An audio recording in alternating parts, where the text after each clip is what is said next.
Shut up, the footy's on Triple M. For Ream Hot Water and McDonald's. Triple M rocks footy.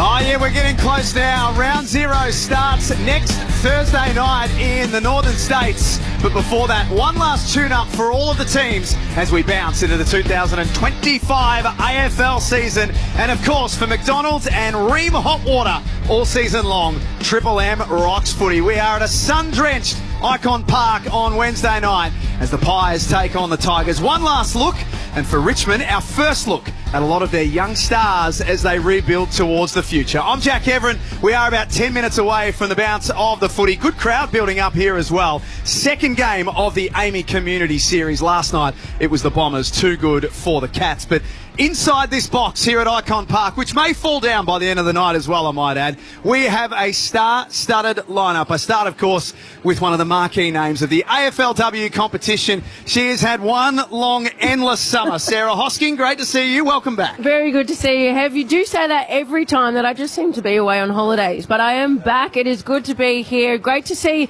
for me, it's Richmond, to see what this kind of young outfit can do. See their first, a couple of their young players. You've got Sam Lawler, Josh Smiley and Taj Houghton all out, which was their top 3 picks. But I'm excited to see some of the young ones come through. Standing next to you, he's a St Kilda Hall of Famer. He is undoubtedly one of the best brains in footy right now. Joey Montagna, one of the stars of Triple M footy. Hello, Joseph. Hello, Jack. It's I'm glad we're all friends in here because we are crammed in like sardines up here. We've got everyone here tonight. But no, it's great to have footy back. My first game for the year. It's been a long summer. And I can't wait to see this one. I'm looking forward to seeing the Pies. A lot of question marks about Collingwood. Some people have them in the top 4. Some people have them missing the 8. It's the case for a lot of the teams really this year, so fascinated to see how the Pies play tonight. We are, as I said, about 7 minutes away now from the bounce of the footy for Mitsubishi Heavy Industries. This is the Triple M footy preview. Now, we talk about debutants. There's a few out here tonight for both of these teams that we'll take a look at very, very shortly. But we have our own debutante here on Triple M footy. You can see her on the Sunday Footy Show. She's been covering the WNBL, the tennis, everything that's been available. She's now ours, where she should be. Jess Webster, welcome to Triple M footy. Thank you, Jack. It's great to be here. It's such an exciting time of the year, and I feel like I've worked with all of you in the commentary box over various broadcasts over the years, so it already feels like home. So I'm really excited to be here tonight. What are you looking forward to tonight? It's hard to know whether, we saw last night, we saw one team who was really trying to tune up in the Bombers and another in Geelong who were happy just to kind of cruise through. What are we expecting tonight? Well, I think we can expect anything in pre-season games. Collingwood, we feel like they're all in. They've got all their stars. They've got a really strong lineup tonight. They look like they're really hungry to regain their place in the top 8. And for Richmond, it's all about, I think, getting development into their young stars. They do have a great class of draftees. Hosco mentioned the top 3 are out, but the ones they have out there tonight in Trainer, Armstrong and Sims, really looking forward to seeing how they go tonight. Joey and Sarah, from a Collingwood point of view first up, just missed the finals last year, won 4 of their last 5, nearly snuck a spot into September action. They'll be pretty keen to get back out there. What would they be looking to get out of tonight's game? I think for me, it's getting back to that ball movement that set them alight when they won the premiership a couple of years ago. They just lost their way a little bit in that facet, particularly off half-back. That was their greatest strength. I know they moved Nick Daicos around. It'd be interesting to see the role that he plays. He's just a pure inside mid, but obviously Dan Houston is the big one now. Can they get back to being that counterpunch team that just put teams to the sword when they won the footy back across that half-back line? So I'm going to be looking for that tonight, particularly their style of play, and just seeing whether a couple of these youngsters can step up. A lot of talk about Reef McInnes and whether he can hold down a spot in defence, and a few other youngsters playing for their spot. And you've got to look at just some of the depth that comes through too. You look at Geordie De Goey, he's out at the moment, but I think for me it's what other players can stand up at the same time. We know Nick Daicos, as soon as he gets tagged, everyone pulls him out of the game or tries to, but it's the players that can stand up and take their game to the next level. Isaac Quaynor, I think, his one-on-one game and his work in defence, can he keep rebounding the ball and then keep playing that powerful role? I'm just excited to see the depth that they can really add to their list. We had the pleasure a couple of hours ago on the Rush Hour chatting to Scott Pendlebury, the Collingwood superstar, 5-time best and fairest winner, and he gave us just a little snapshot on their recruits for this season. Yeah, well, I think they just they give us, obviously add more depth. Whenever you bring 3 quality players like that in, there's always more competition at training. And as you said, like Dan off the half-back line, his kicking is phenomenal off half-back, but it's not just, most times with really good kicks, it's, the 60-metre ball they hit really well, but his ability to mix up, whether it's a 20-metre, it's a change angle, it's long and direct, whatever kick you need, he can hit. Pez in and around the footy, it's probably flown under the radar up at GWS because they're loaded with talent through their midfield, but he's come in and just played as a permanent midfielder for us, and he's been exceptional both sides of the footy for Collingwood fans out there. He reminds me of Luke Ball, 2010, 2011 style, that real in and under, that can transition hard both ways. And to get Tim in from St Kilda, it's just probably surprised me a little bit with how good he is with his leadership in the front half, and how he makes other guys better, and just trains extremely hard, extremely diligent, and all three boys will add a lot to the group. Bit to get excited about there for Pies fans. On the other hand, the Tigers, they're very, very young. Sarah, you mentioned some of their draftees that aren't out there tonight, but this is a total change of the guard now for the Tigers. Yeah, absolutely. And I think in something that Richmond fans and supporters can take out of it is a future and a bit of a rebuild at the moment. But I think you get those sort of glimpses of, you look at Harley Reid and what he did with the competition, and I genuinely have watched some of Sam Lawless, some of his training sessions, Josh Smiley, he's ready to play as well. So when they're coming through, I think you've just got to look at what you can do in that future, those future picks and how they're going to play as a unit and get more games into these boys, because Richmond is coming in as the most inexperienced team in the competition for 2025 and one of the youngest across the competition. We know where they're at, and we've spoken a lot about their draft picks coming in, but I'm looking for these second and third year players, Sarah. Which ones can step up and maybe surprise? You think about Banks and Bowes, Sonzi, Trezise, Tom Brown I really like. They've all played a little bit of footy, but now it's which one of them can elevate and become a really important player for the team. So these second and third year guys will be keeping a close eye on tonight. Getting closer to the bounce of the ball, Ethan Meldrum is back on Triple M footy for 2025. He's got all of the numbers that matter all season long. Hello to you, Heath. Hello to you, Hev. I feel like it was 5 minutes ago we were watching Scott Boland take 10 for at the SCG. What a moment that was. Richmond still hungover, actually. I think he is too. I think what I'm looking for with Richmond, particularly in their forward half, the guys are touching on their inexperience. Top three players for score involvements last year are gone. Dustin Martin, Shea Bolton, Liam Baker, they're all gone. Their leading goal kickers tonight, Ryan Mansell, taken over Baker's number 7, kicked 21 goals, missed 21 games last year, so only 65 points per game last year. Need to find some more avenues towards goal. Collingwood, we heard Scott Pendlebury touch on it. And Joey as well in the pre-game. Their ball movement from their back half, they ranked 16th in the competition for goals generated from their defensive 50 last year. They were second in the competition in 2023. Joey, it's like he read my mind. Dan Houston, 12 goals from his 109 rebound 50s last year, ranked among the competition's elite, one of those marquee recruits, filling that void he'd hoped for the Pies. Oh, he's coming hot. He's feeling good. Coming hot. Look at him go.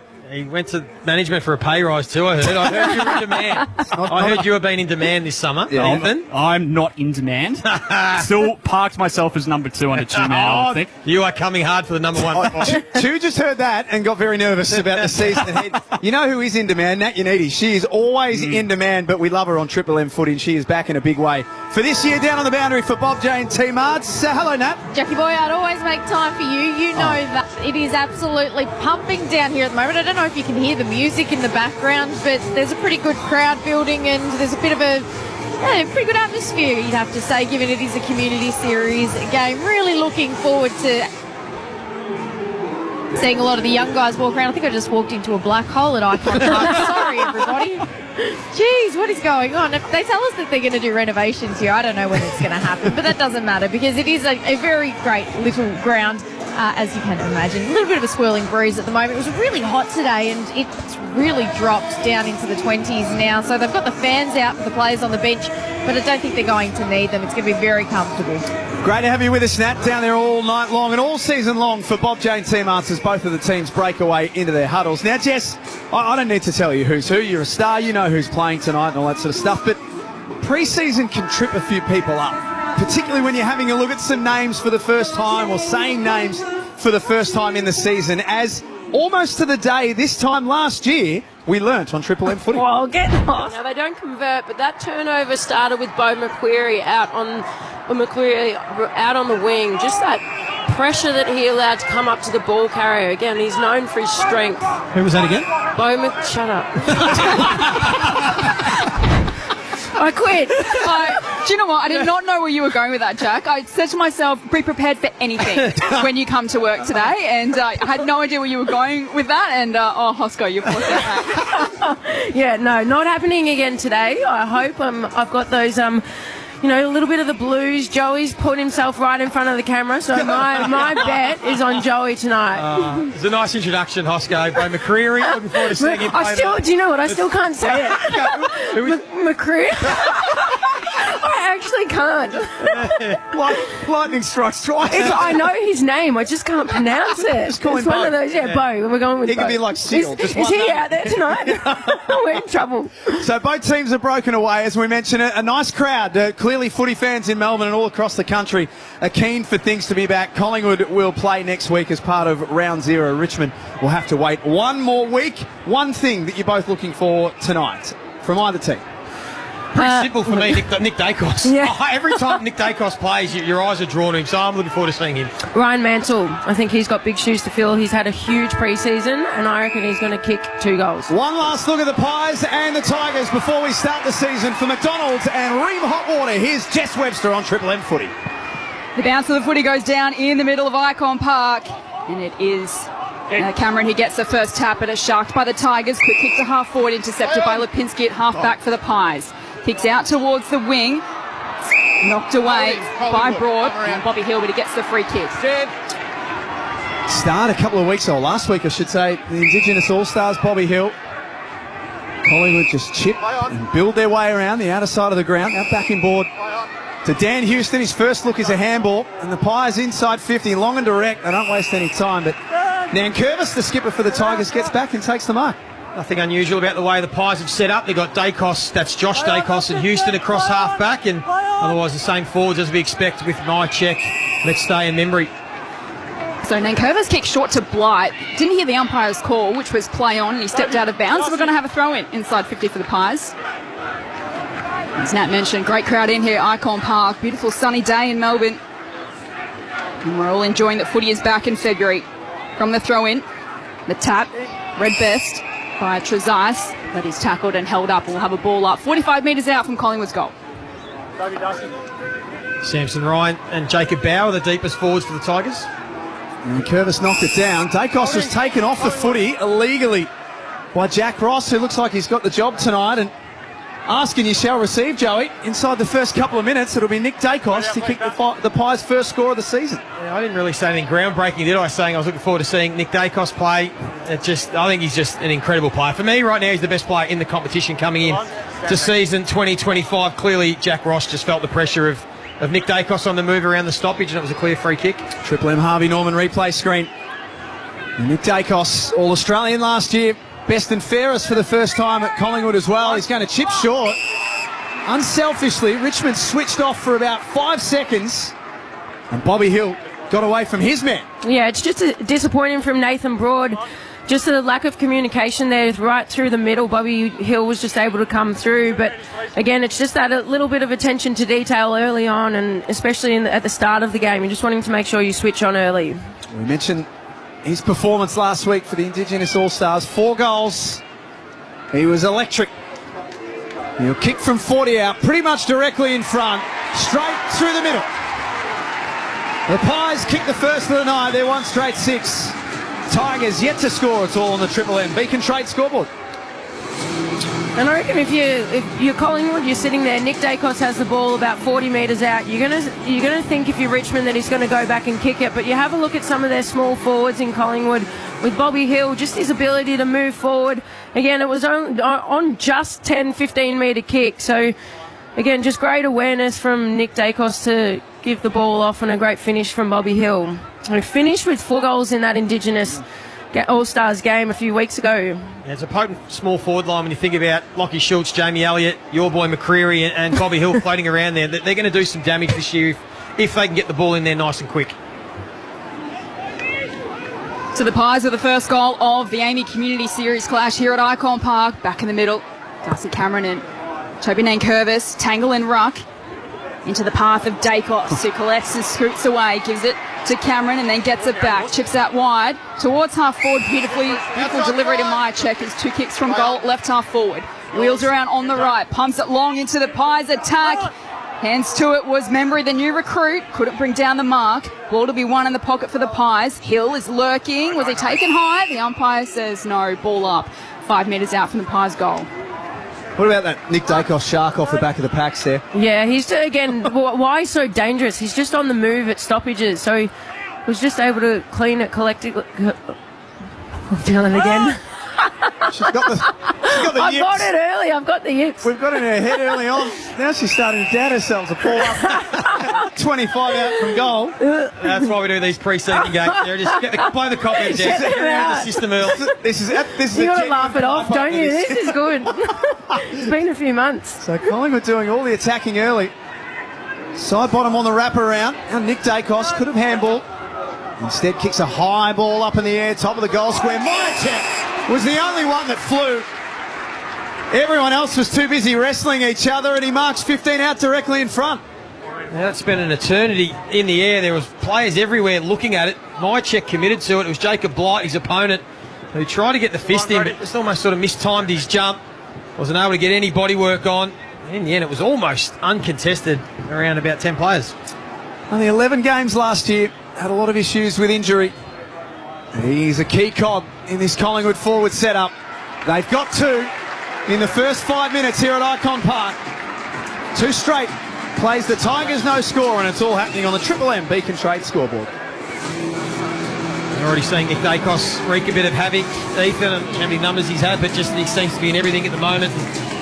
Floating around, lurking. Yeah, Triple M Red Z lending stats. He has more disposals than Richmond do in the first 5 minutes. That tells you more than enough. 4 disposals, couple of clearances, been involved in both of the Collingwood goals. Just 3 disposals for Richmond as a team so far. Not a good start. Can only get better from here for the Tigers. Goal square. So the Pies with a hot start and a warm February day.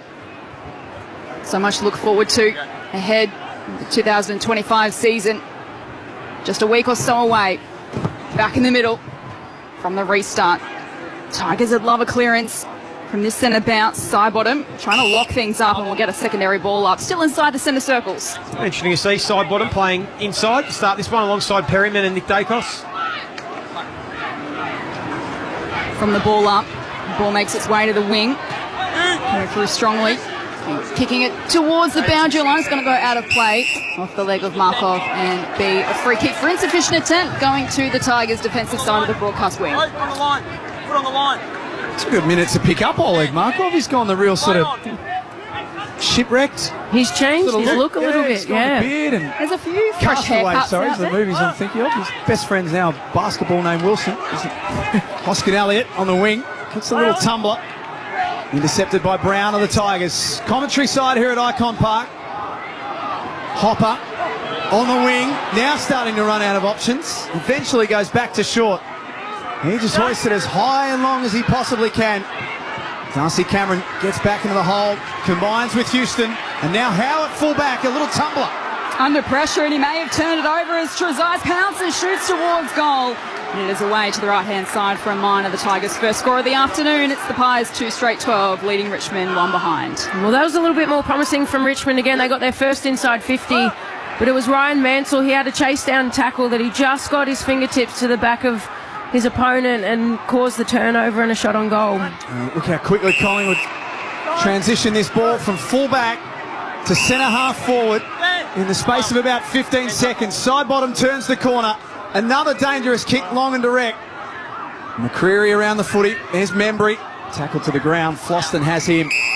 And a ball up in the right forward pocket. 8 minutes gone here at Ikon Park. Collingwood 2 straight 12.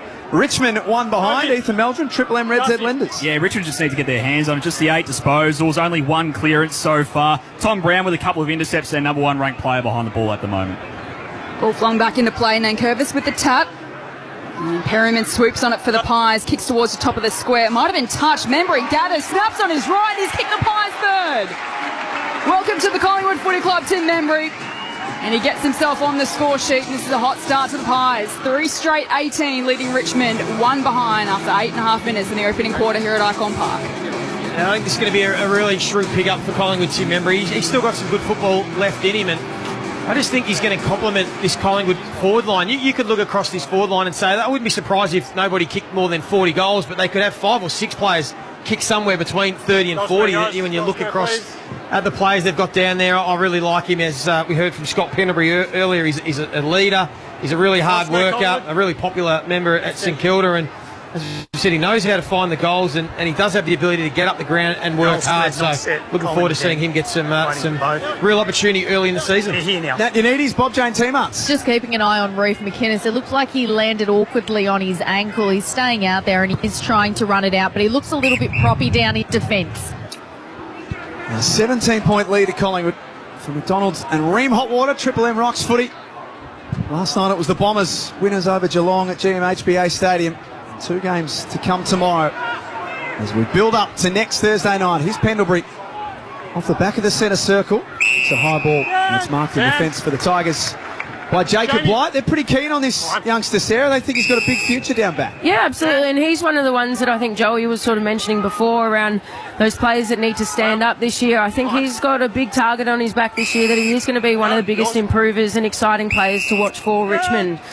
He gets another touch, Blight, and receives the kick from Nankervis and then kicks short to the outer wing. As the Tigers move it down to the centre wing, and McIntosh marks and chips inboard and finds Ross. Jason to the centre circles, gives it off to Vlostone, wants to hand it off to Nankervis, bombs it long into attack for Richmond. The flies from behind, Bauer brings it down, marks 20 metres out directly in front. And this kid, Jacob Bauer, has a great set of hands on him. Now, he's slowly growing into his body. He's a tall, lanky kid, but when he puts a little bit of size on, he's just got an absolute great flight and read of the ball as well. So you watch him, he comes from the side of the pack in this occasion. He's now straight in front of goal, about 20 metres out, but he is one of those young players that are going to be so exciting to watch for Richmond.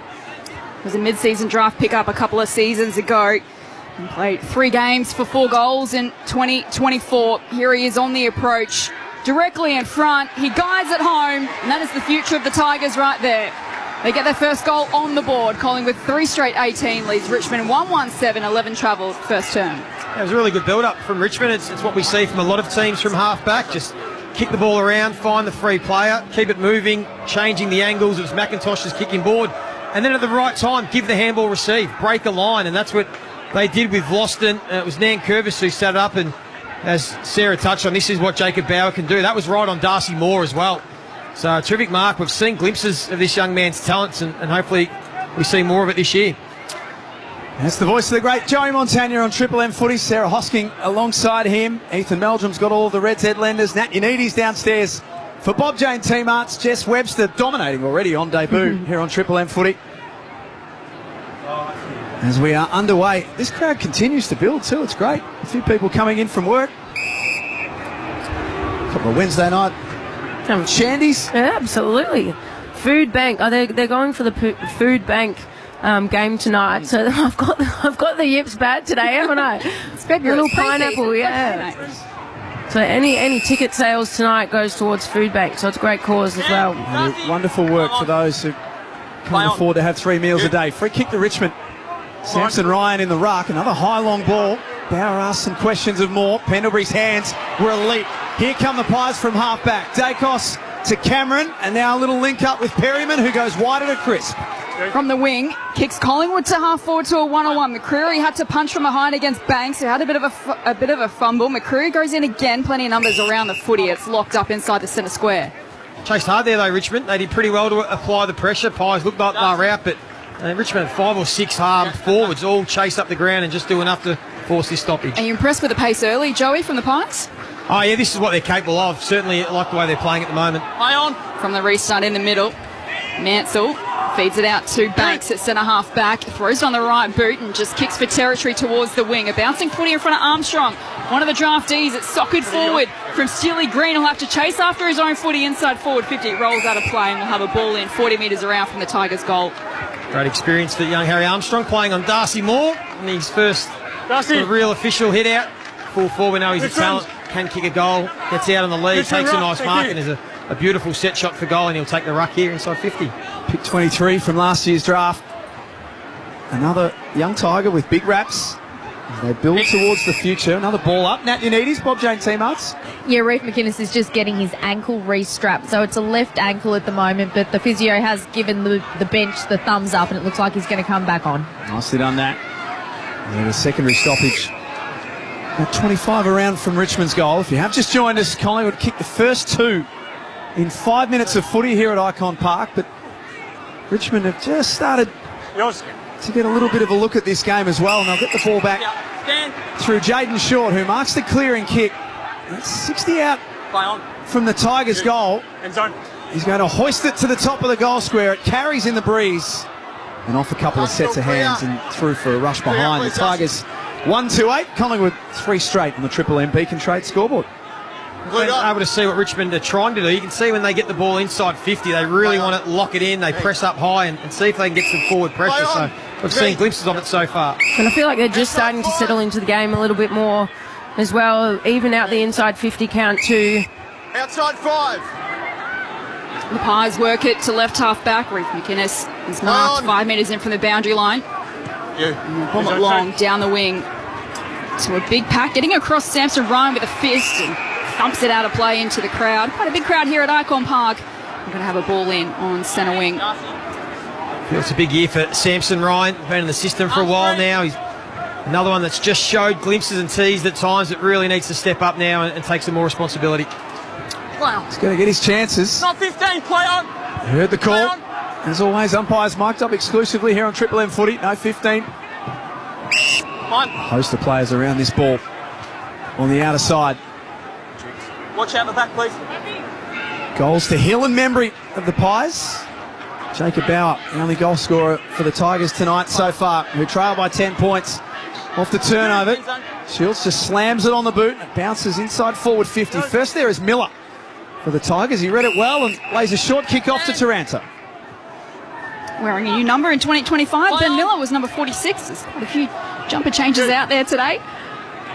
Mostly for the Tigers. The long kick to the wing, brought to ground by McIntosh, collected by Daicos. Is tackled strongly into the turf by Hopper, and we're going to have a ball up on the wing. And it's great to see Jacob Hopper out there at the moment. He had a bit of troubles last year and since he arrived at Richmond with some injuries, so hoping that he can get a good run at the season. Another one in a new jumper, number 2, which is what he wore at GWS.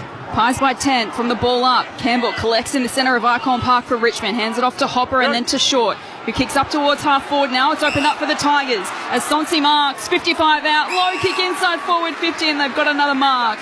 This time it is Steely Green who can line up for a shot at goal, 45 metres out, slight angle to the right.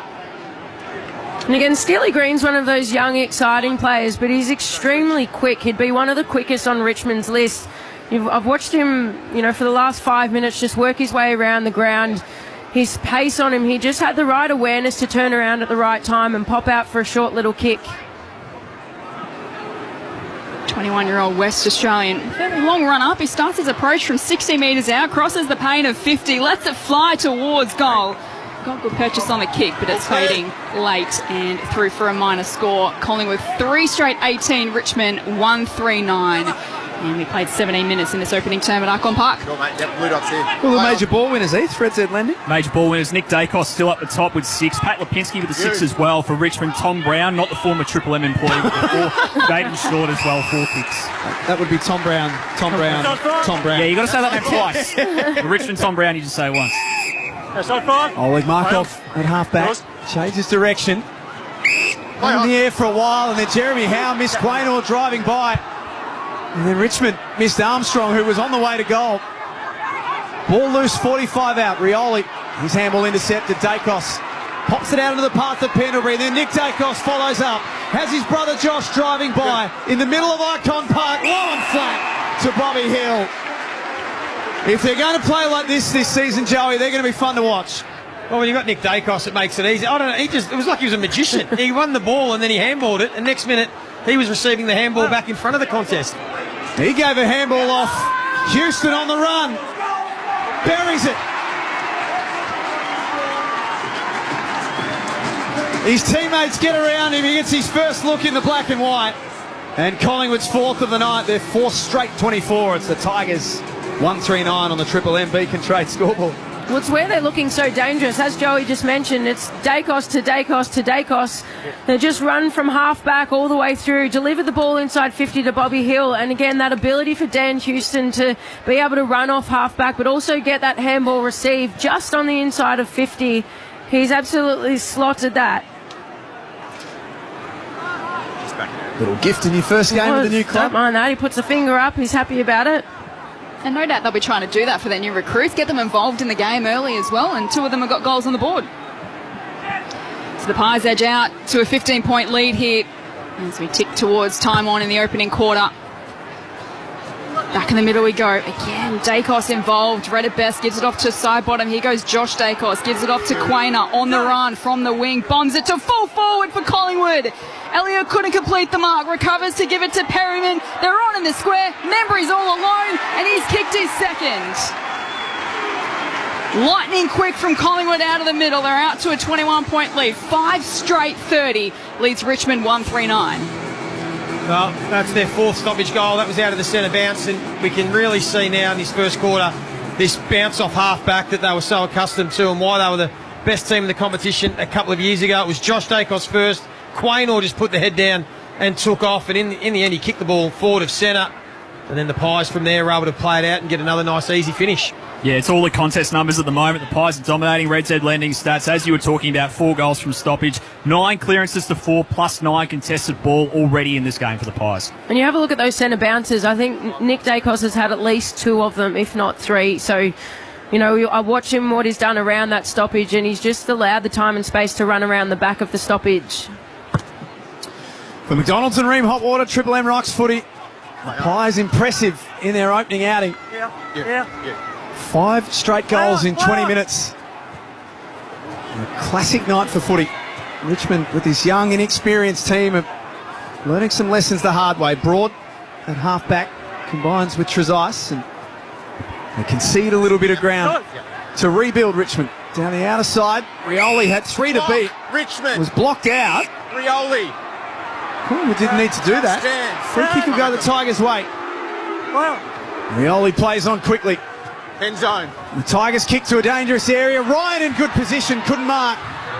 Ball hits the ground there, and Curvis got it back to Ryan. He's tackled straight away. Josh Daicos goes underground with a handball. Darcy Moore had it snatched away. Armstrong rolls it towards goal. And a minor score for the Tigers, so a 1-4-10. Collingwood 5 straight 30 on the Triple M Beacon Trade scoreboard. Quick to play on from the kick in. The Pies work it towards the wing over the head of Membrey. Had a couple to beat, but he gets a push. Advantage is paid. Hoskin Elliott takes off, gives it to Bo McCreary. They're at right half forward, the Pies. McCreary kicks it long to a 1-on-1 in the square. Bobby Hill, the Tiger, Broad right there with him. Did all the hard work in the last line of defence. Gives it off to Blight. They're still under pressure. The Tigers. In comes Bo McCreary. Tries to soccer it forward. Still inside the centre square. He turns tackler, locks things up inside the centre square. It was a great contest from Nathan Broad, having to run away against the footy, not giving away front on free kick, but did enough to stop the mark from Bobby Hill. Hear a little bit more from Nathan Broad at half-time, Joey. We spoke to him on the rush hour today. Had some interesting things to say. McStay snatches it out of the ruck and hoists it over his shoulder for a goal. They're sharing the love inside this Collingwood forward 50. 6 straight 36 now. The Tigers 1-4-10 after 22 minutes on the Triple M Beacon Trade scoreboard. It's actually their 4th stoppage goal from inside the forward 50.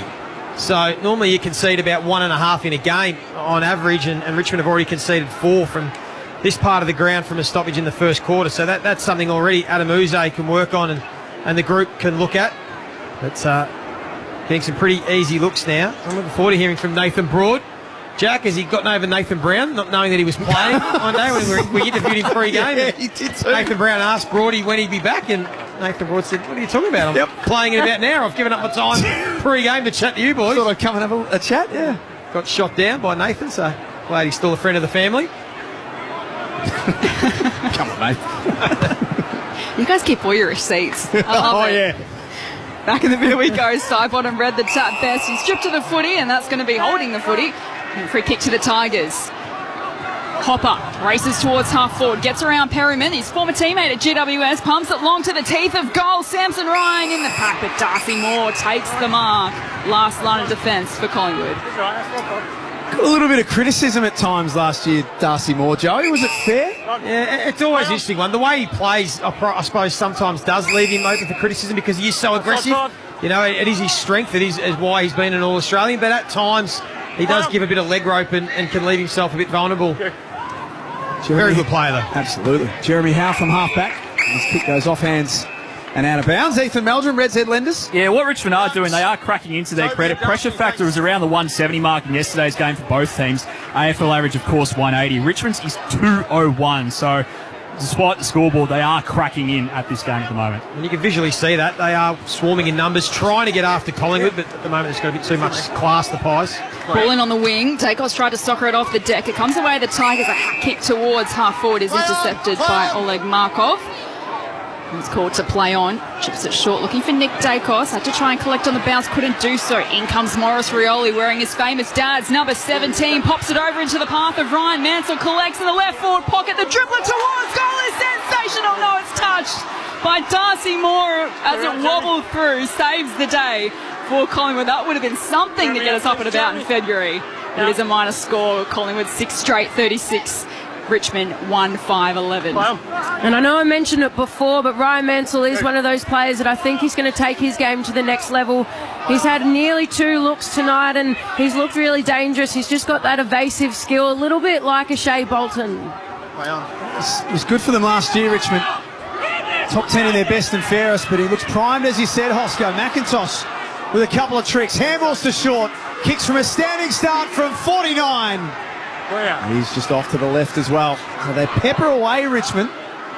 1-6-12 now on the Beacon Trade scoreboard. Collingwood 6 straight 36. They've had their chances, the Tigers, in the opening quarter. Yeah, they're definitely looking at it. They're getting the ball in now. It's just a matter of what they're doing with it. They're having a few looks, a couple from the outside. Again, they're just under pressure or just that little bit off their step when they are kicking the ball. Long kick in from McInnes to half back to a pack. It's knocked out of play and we're going to have a ball up at left half forward for Richmond. Trail Collingwood by 24 points as we get close to quarter time here at Ikon Park. The sun's setting and it's giving AFLW vibes, Hosco. The sun in our eyes here in the commentary box. Just go quiet for about 10 minutes until it goes down. 2.5 months ago we were here for the AFLW Grand Final. From the ball in, it ricochets towards the boundary line and we'll do it all again, this time closer towards the interchange gates. 2.5 months ago. It doesn't feel like that long ago, does it? No, not enough holidays. I was going to say, it's also the last time Sarah worked. 2.5 months ago. So one long summer. We're all very jealous. Tackle by Dow. Got him in the back of Perryman. Umpire said play on.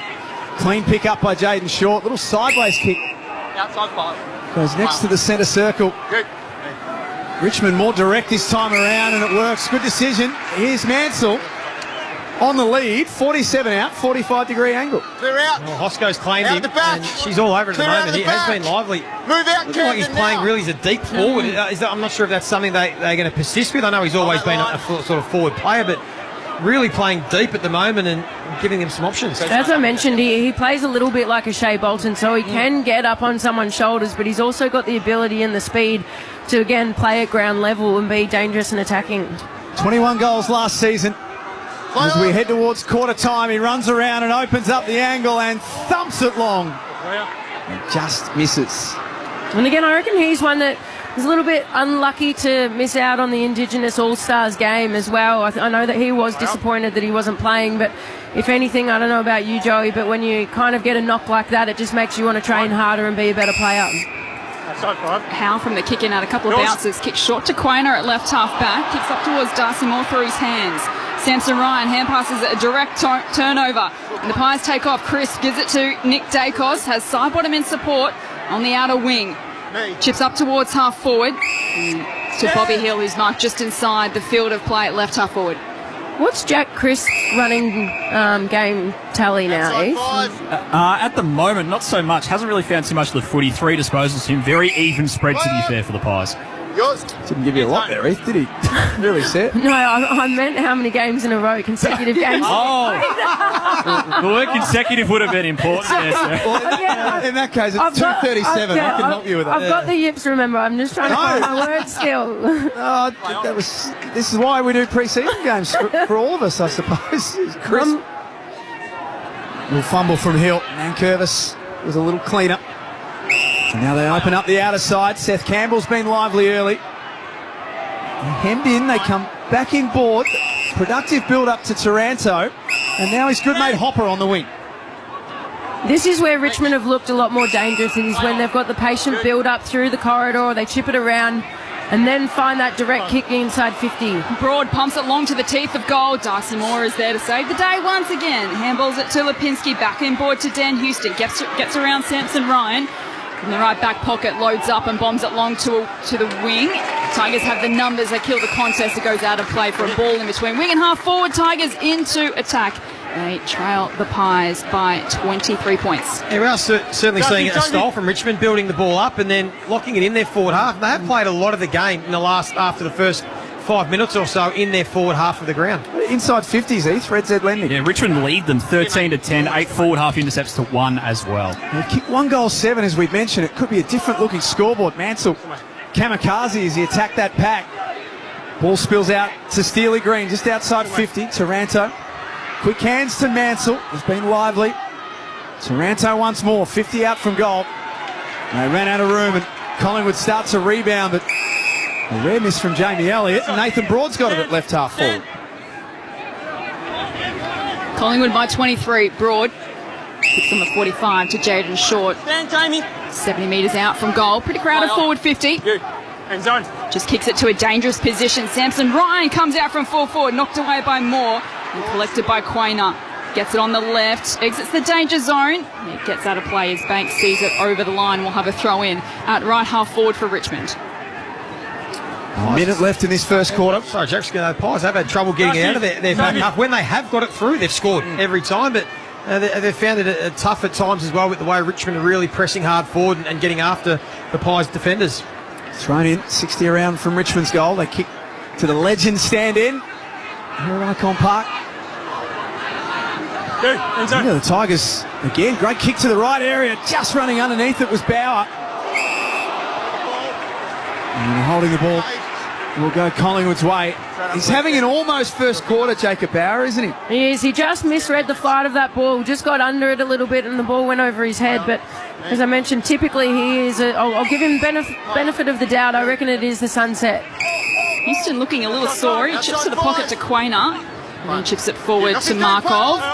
Kick towards Lipinski, not the required distance. Has to hurry the kick down the line towards a pack on the wing. Coming out to meet it. McStay got hands to it, no mark. And close to the line is Brown for the Tigers. He's pushed over and we'll have a ball in on the wing in front of the 2 interchange gates. Collingwood by 23 points as we tick down towards quarter time. It's all happening on Triple M Beacon Trade scoreboard. Plenty of positives for both teams to take out of this opening term. And it's the Pies who are going to take a healthy lead into the first break. Richmond might get one last look at it. Jaden Short from the wing kicks to a one-on-one. Big fly over the back from Jacob Bauer, who was on New Zealand time. He went that early. And it's quarter time here at Ikon Park. Collingwood leading 6 straight 36 to Richmond 1-7-13. They've shared the goals around. Tim Membrey's got a couple, and then all singles after that. We've got a ripping call team assembled tonight. Joey Montagna and Sarah Hosking are blowing all the cobwebs out. Ethan Meldrum's got all the Red Z lenders. Nat Unidi's downstairs for Bob Jane T-Marts. Jess Webster flying on debut here on Triple M Footy. And I'm Jack Heverin for McDonald's and Ream Hot Water. Triple M rocks footy. Now you can stream the footy wherever you go. Download the Listener app and select Triple M. For Ream Hot Water and McDonald's. Triple M rocks footy. Melbourne, weekdays from 6. It's Mick in the morning. Mick in the Morning with Roo, Titus and Rosie. The US, for the first time, has more unprovoked shark attacks than Australia. They are asleep at the wicket. There's more meat on an American.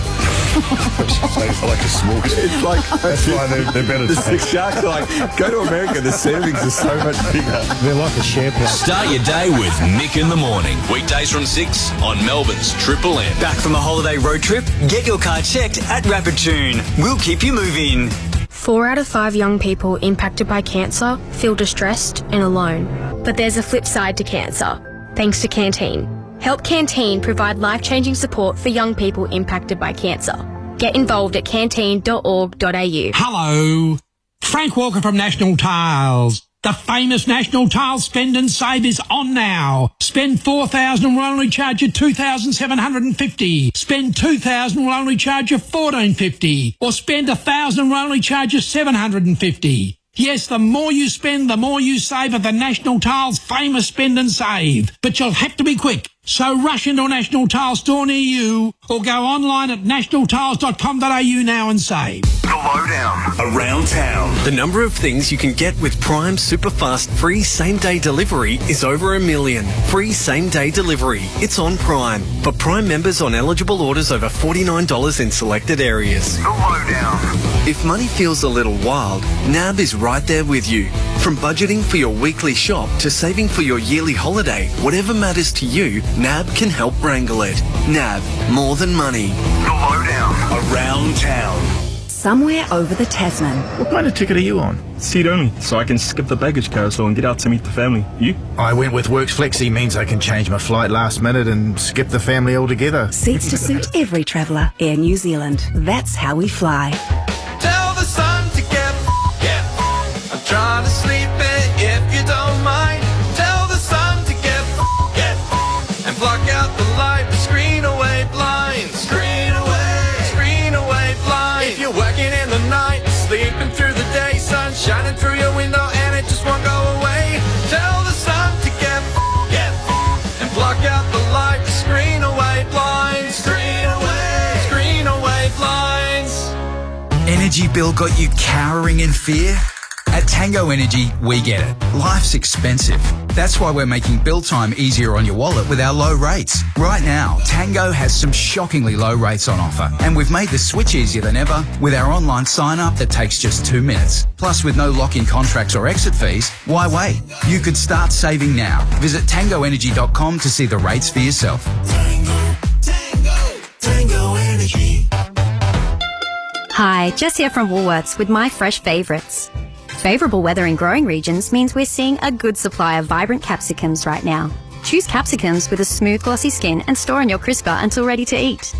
Grapes are also thriving in the hotter temperatures, and plenty of summer sun means juicy red grapes are bursting with flavour right now. Finally, ideal growing conditions are continuing to deliver an abundance of continental cucumbers. That's your Fresh Market Update. Shut up! The footy's on Triple M! For Ream Hot Water and McDonald's. Triple M rocks footy.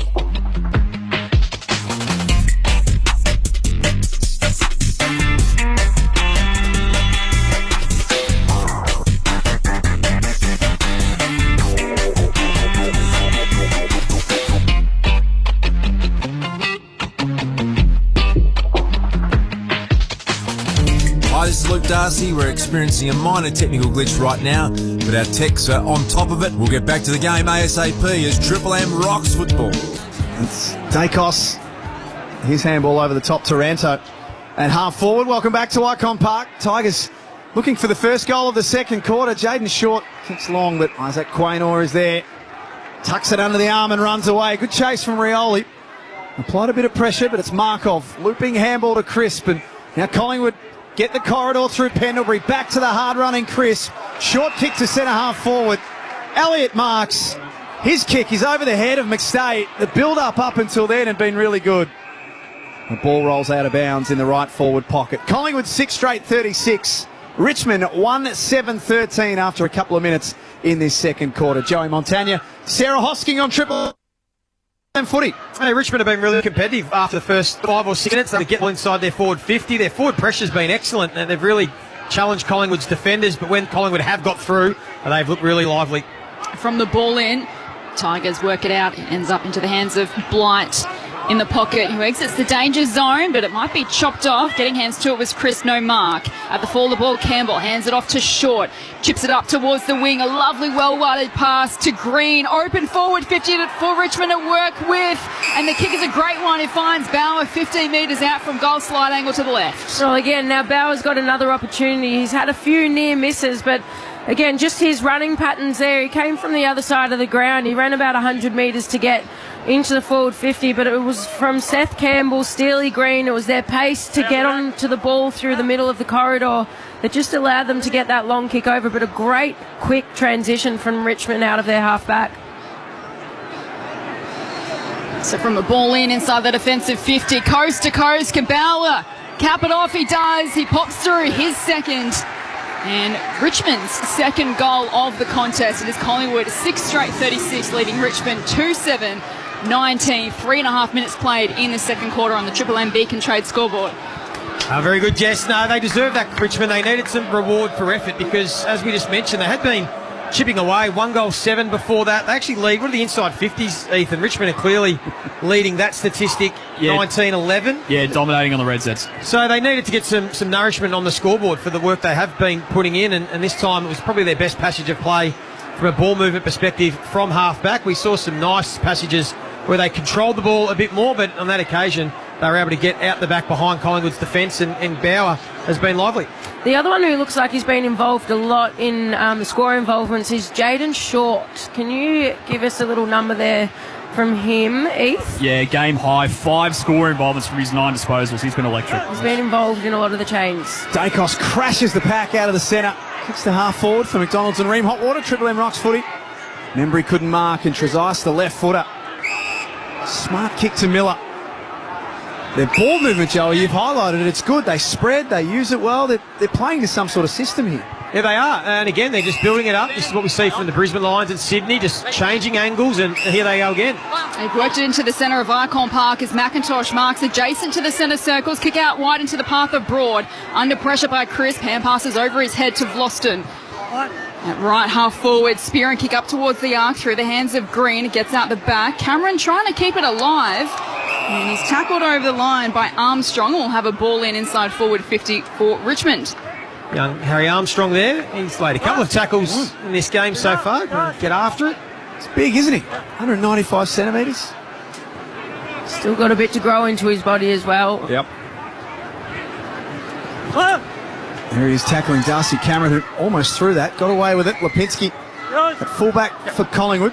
Spreads it wide into the back pocket. Josh Daicos has it. Nat Unides, Bob Jane T-Marts. There's quite a few players that we haven't seen in this game just yet. Jackso for Collingwood, Will Parker, Ed Allen, Billy Frampton and Ned Long are the players that are still sitting on the bench. McCullough for Richmond, Trainer and Fawcett and Sims. Of course, we've got extended benches in these community series matches.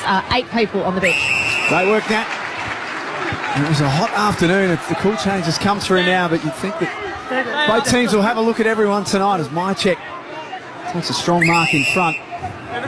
Man on the mark's 52 metres out. He thought about having a shot instead. Kicks a flat ball into the pocket.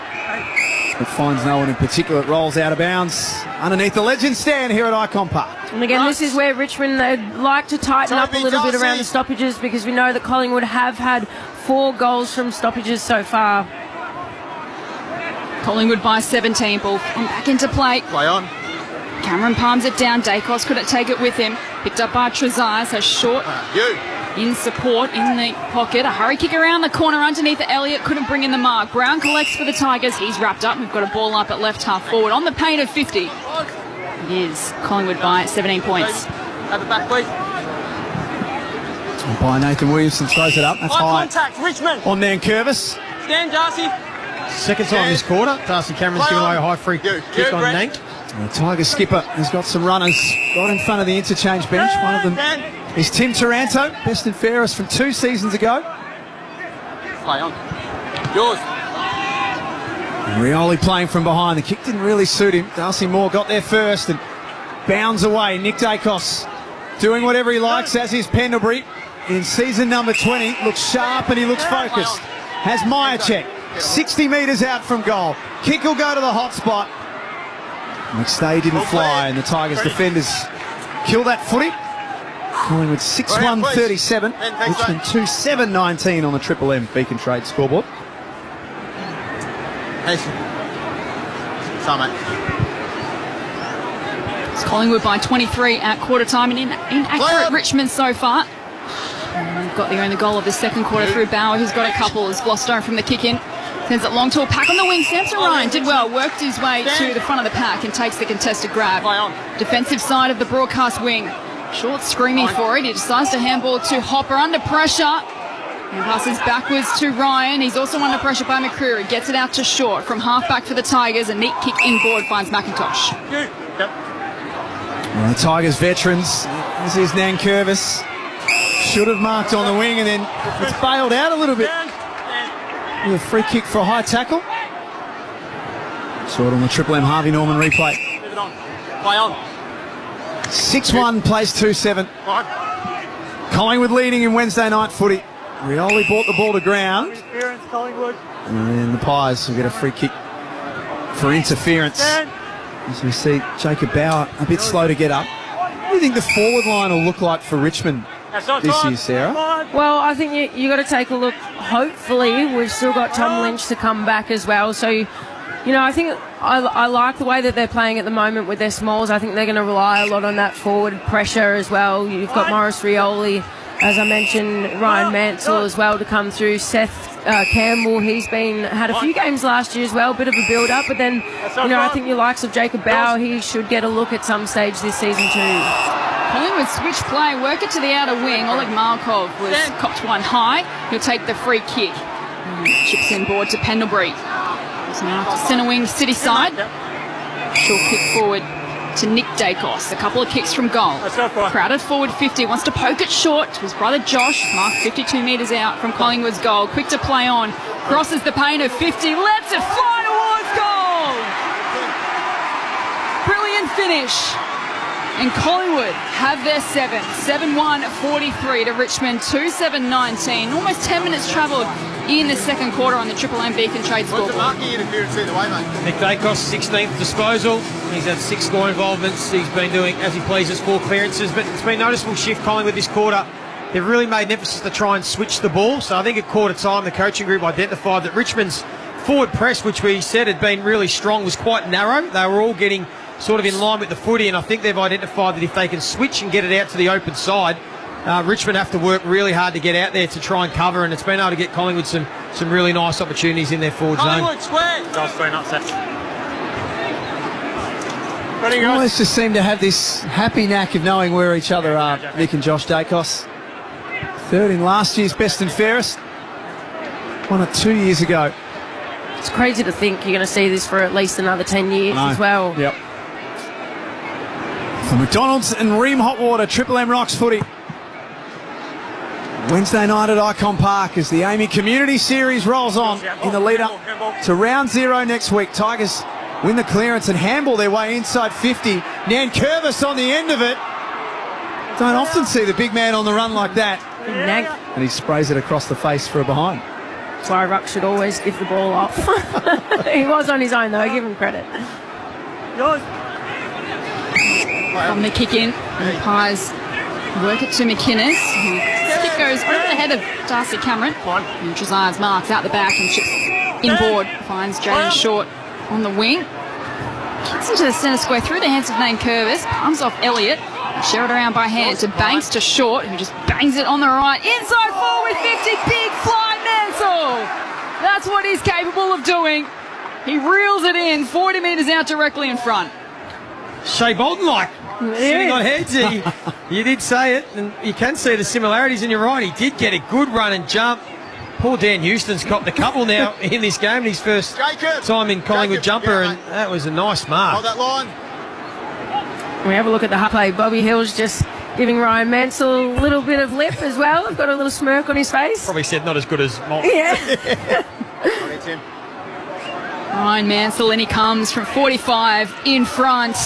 He drills it. He gets his first goal of the evening here at Ikon Park. And Richmond draw back to within 17 points. Collingwood 7-1-43. Richmond 3-8-26. 12 minutes travelled in the second term on the Triple M Beacon Trade scoreboard. Well, again, it came off the back of another forward half turnover. I'll get Ethan to have a look at those numbers in a moment, but it was the kick out from McInnes, Reef McInnes it was, who was trying to go short to Darcy Cameron. It got chopped off from Richmond, and again, they were able just to build it up, get their numbers in the forward half, drive it in, but this time they were able to take a contested mark, which gave them that better look for goal. Yeah, Triple M Red Z landing stats, 11 forward half intercepts already for the Tigers. Collingwood with just the one.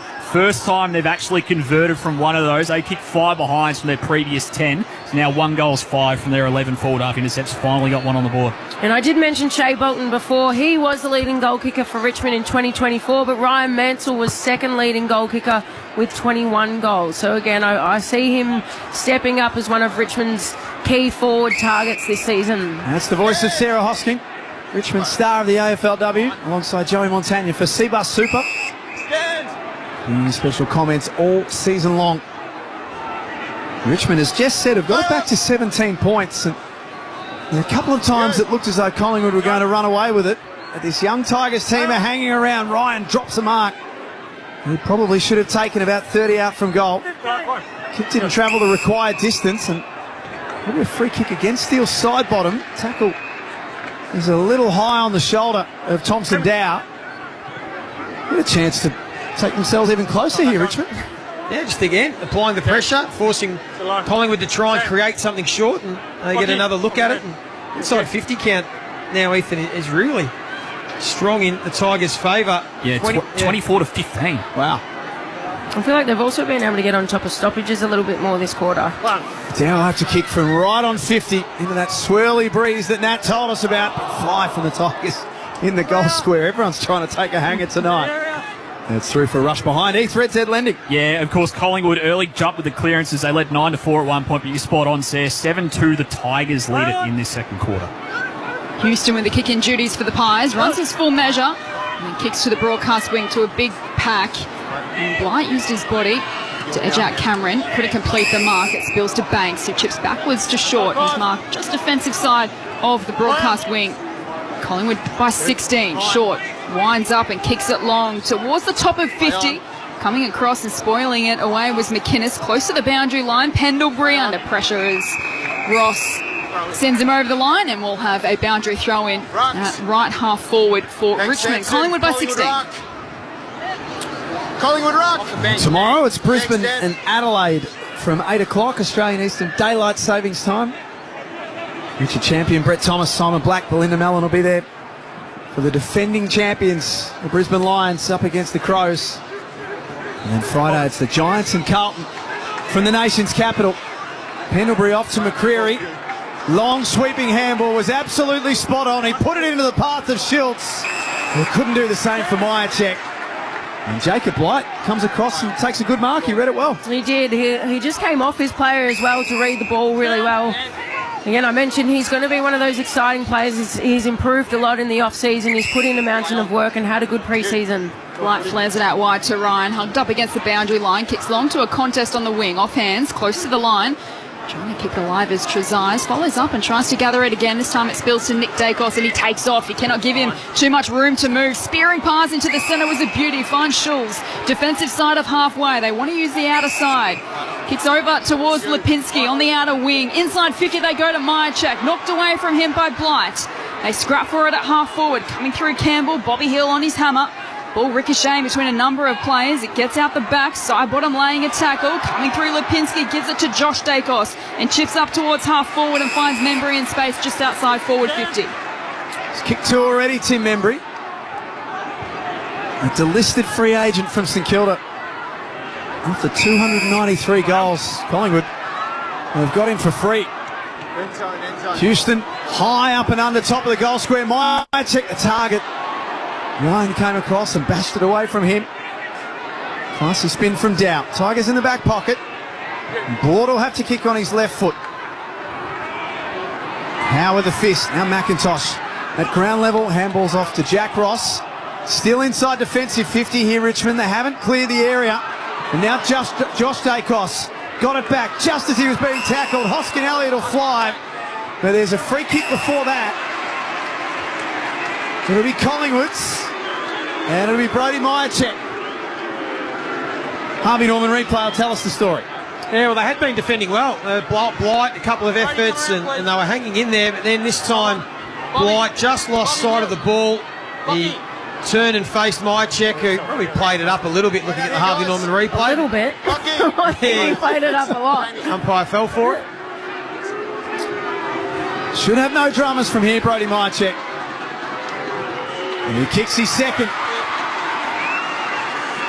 Collingwood push that lead back out to 22 points. They're 8-1-49, Richmond 3-8-26. 18 minutes gone on the Triple M Beacon Trade scoreboard. And he'd be kicking himself there, Jacob Blight, because he had at least two other efforts earlier on in the last 2 minutes that arguably saved a goal for Richmond. So, again, just that little moment where he's, as you mentioned, it's a little bit there, but he's definitely put some mayo on at Brodie Myercheck. But it's also heads-up play from Brodie Myercheck. He knew that Blight had taken his eyes off the ball, he'd fronted him, so he knew then any contact would be awarded a free kick, so that's why Myercheck's such a smart footballer.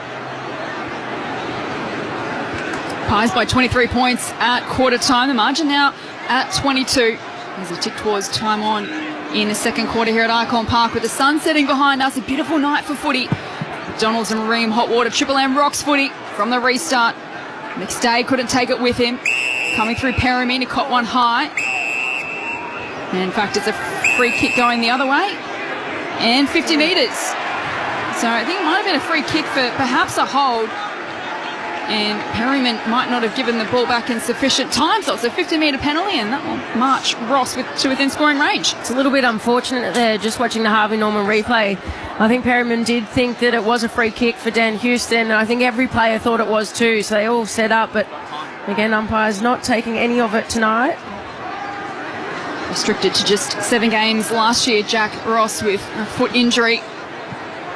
And the approach here, directly in front, 30 metres out, pokes at it, and just sneaks it home. And pegs one back for the Tigers. They're staying in touch.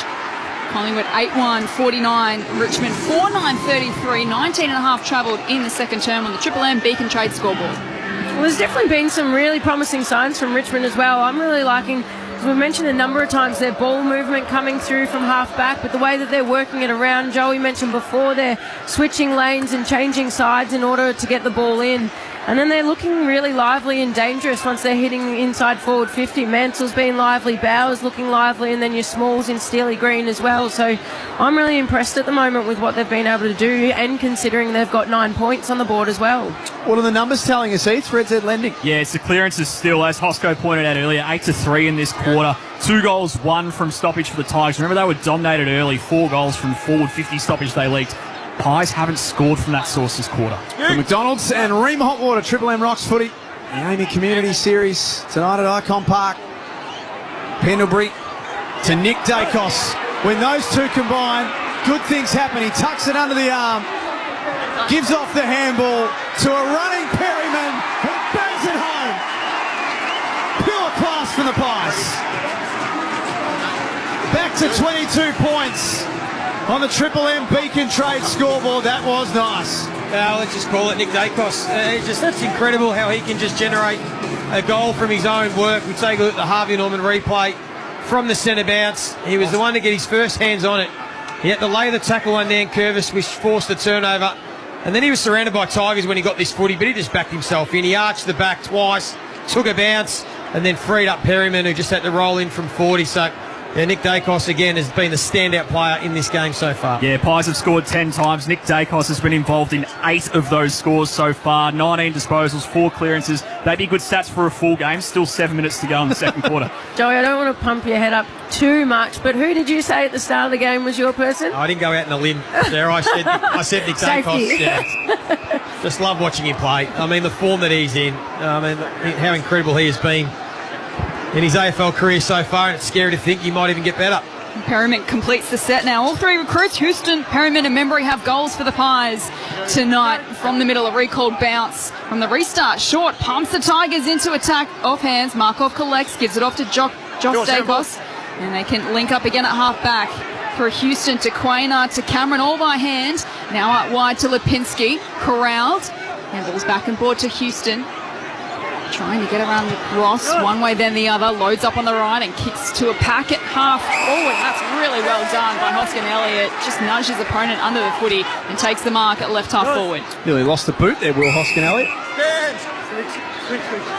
And it's a little kick to Lockie Schultz. And he looks up ahead, he's got a heavily populated forward 50. Kicking to the left of your dial, little pitch inside the goal square. Taken back there by Jacob Blight, who we mentioned a few times in this first half, has done some nice things. They've been very good. As Richmond working out towards the wing, Sonzi is tackled over the line by Schultz, and we're going to have a throw-in in front of the interchange gates here on the broadcast wing at Ikon Park. Collingwood by 22 points, they're led by 23 at quarter time. It's a great night for footy. Top temperature around 35 degrees. Hovering around 21, 22 at the moment. Well, I'd love to have footy back in February. From the throw-in, Taranto rather, takes it cleanly for the Tigers, hands it off to Broadton, then Curvis has to fit around Daicos. That's pretty hard to do. Chip to the footy, holding the ball. In fact, it was Bo McCreary who's going to be credited with the tackle and the free kick. And he'll look inside a crowded forward 50, 55 metres out from goal. One of Sarah Hosking's favourite players. I'm not saying it. Big fly from McStay. Got the ride and he hung on. Takes a good grab, 15 out directly in front. Yeah, off the back of good pressure, as we mentioned, and then just another long high ball top of the square. Richmond have been able to defuse them pretty well this quarter, but just the last few minutes, first the free kick against Mychek, and now McStay just went early and just was able to nudge Blight under the footy and took a nice chest mark. For Collingwood's 10th of the night. He eases it through for his second. 10-1-61 of the Pies. Richmond 4-9-33 after 24 minutes in this second quarter. It's all happening on the Triple M Beacon Trade scoreboard. It is, and again, a little bit of a momentum shift here. Collingwood just starting to regain a bit of control as well. Those deeper entries are really good. My boy Bo, he's the one that kicked that in nice and deep. But again, we're just looking when Collingwood have these patches as well. They're just dominating the game. So they're able to move the ball through the corridor. They're able to get those linking and chains, and it just makes it a lot easier for each player as they're being predictable as well. What's exciting for Collingwood fans is seeing McStay and Mychek in the same forward line. Hasn't happened, I think, since the 2023 prelim. It's been a long time seeing their twin towers up forward. And both of them on the score sheet here in the opening half at Ikon Park. The McDonald's and Ream Hot Water Triple M Rocks footy. It's Collingwood by a new game-high lead of 28 points. They've got the last 2 goals of the game. Umpire slams it into the turf. I thought it looked like a pretty good bounce, but we're going to have a recall. This time tosses it aloft. Nankervis and Cameron are new acquaintances in the middle. The ball spills into the path of Sidebottom. Hand pass to Daicos, who had a bit of a fumble. Picked up by Taranto. Lipinski got a hand in there. It spills to Nick Daicos. Sweeping hand pass to Cameron inside the centre square. Gives it off to Pendlebury. Wants to use the run of Howe off half back. Spearing kick up towards half forward, and it's marked by Schultz. 2 kicks from goal. Starting to get the game looking exactly the way they want Collingwood. Jeremy Howe into the pocket. Mychek off hands and out of bounds. 25 around from the Pies goal. Yeah, once they've been able to control some field position and haven't had to play it coming out of their D50, their class has shone through, the talent forward of the ball, and of course Nick Daicos leading the way. So that's why clearances have been important for Collingwood here to play it in their forward half. Pies by 28 on the Beacon Trade scoreboard. The margin was 23 at quarter time. Sidebottom cut through, and with the left foot, he's still got it. 331 games. He broke through that pack like he was a 19-year-old and pushes Collingwood's lead to 34 points. Yeah, that was absolutely outstanding. It was just great midfield craft from Sidebottom. As we watch the Harvey Norman replay, the ball's come down towards the boundary. He's just the jets on. He's shook Tim Taranto off, taken a little sidestep towards the middle of the ground, and then he's just kicked on his left foot. Nice snap around his body. There's a little Great block from finish. a little block from Pendlebury that allowed him the time and space. And just look at that Harvey Norman replay. I think Jacob Hopper was his opponent, and once the block was laid, he just stood there and watched and let Sidebottom go. So they'll be disappointed. That's now their 5th stoppage goal. They've given away Richmond inside their defensive 50. So Collingwood have really made them pay in that facet again, as we touched on with their class. Yeah, 4 goals in their last 4 entries as well. Richmond kicking 4 for the game. Collingwood just 4 entries for 4 goals. Let's head down to the boundary and check in with Nat. Guys, the wind has really died down here at Ikon Park, so that's great news. Temperatures dropped down to 21 after we had some pretty high temperatures earlier in the day, and the sky looks absolutely beautiful. Advantage, free kick. Unity's enjoying the atmosphere down at ground level. Richmond out of the middle. Spiriting pass inside forward 50 is marked by one of the draftees, Harry Armstrong, who'll get his first real look at goal tonight. Sounds like Nat's ready to get the picnic blanket out. Just have a little Chardonnay. Little rosé or something down there. Yeah. See ya. Hang on, wait for me. Harry Armstrong can kick 5 goals in Vic Metro's championship win over Vic Country and under-18s All-Australian. Member of the Coates Talent League. Team of the year. He kicked 60 games in 19 games of footy across all levels last year. So he knows how to find a goal. I've pumped him up from 45. He's pushed it left. gets his career underway with a behind. It's a good build-up, Jess. Collingwood 11-1-6. I used all my good material. 11-1-67. Richmond 4-10-34. 28 minutes travelled in the second term on the Triple M Beacon Trade scoreboard. It deserved more, I thought. He'll get his opportunity. Yep. Floston flew early. Way too early, in fact. On the wing. Brody Myercheck's been a good target to kick to. We mentioned only the 11 games last year. He's such a constant of this forward line, and when he's not there, Joey, like he wasn't last year, it was obvious. Yeah, spot on. This combination with McStay, they're going to be pretty lethal. Add Tim Membrey into that as well, and going to be hard to beat. Hill and Elliott. Yep. It's a good forward line. Banks ran into a brick wall. Ball up at left half forward. It's a 33-point lead to the Pies on the Triple M Beacon Trade scoreboard. That's might have caught a boot on the way out. Boundary umpire didn't see it. Off the boot of James Trezise. And it'll be thrown back in as day well and truly becomes night. It looks like a postcard here at Ikon Park. It's a beautiful night. Great to see the crowd in for Wednesday night footy as well. Collingwood by 33 points. Still got 2.5 minutes to go in this second quarter. High contact advantage paid. Lipinski takes off, sends it to a dangerous position for the Pies. Out the back, Myercheck somehow finds his boot and kicks through his third goal of the night. Collingwood extend their lead once more to 39 points. 12-1-73 leads Richmond 4-10-34. 30 minutes gone. Second term on the Triple M Beacon Trade scoreboard. Yeah, floodgates are starting to open now whenever it goes inside Collingwood's forward 50. Richmond just can't stop them, and it feels like Richmond have got a licence to fly. We've seen so many players fly for marks on that occasion. Almost all four defenders, Sarah, looking at that replay, flew for the mark, and once they couldn't bring it down, Collingwood had the players down at ground level, and it was a clever finish from Myercheck to get hand to foot. He didn't even fly Myercheck as well. He just stayed at the front of the contest, kept his feet on the ground, turned around, did a little pivot, and then was able to crumb the ball as well. Backing out, guys. It's on the Triple M Harvey Norman replay screen to back up Joey's points there. 4 Richmond defenders and they all flew. No one on the floor. Again, you need to get the comms up there, some would say. For McDonald's and Ream Hot Water, Triple M Rocks footy. Nick Daicos has been ever present in this first half, as has Sidebottom. Kicked a nice goal earlier. Now from the centre square. Left foot ball out into the path of McStay. The kick was almost perfect. The Tigers got a late fist on it. Good work from Miller. Stand, Bobby. And now Nathan Broad out, please. in the left back pocket underneath the legend stand. Play Fourth on, in last 15. year's best and fairest. He's got a big role to play in that defensive setup, but that's not his best exit kick, and that's marked by Houston of the Pies. Clear out. Kicked a goal earlier tonight, Dan Houston, in his club debut. Hands free. 55 metres out at right half forward. Yours, end zone.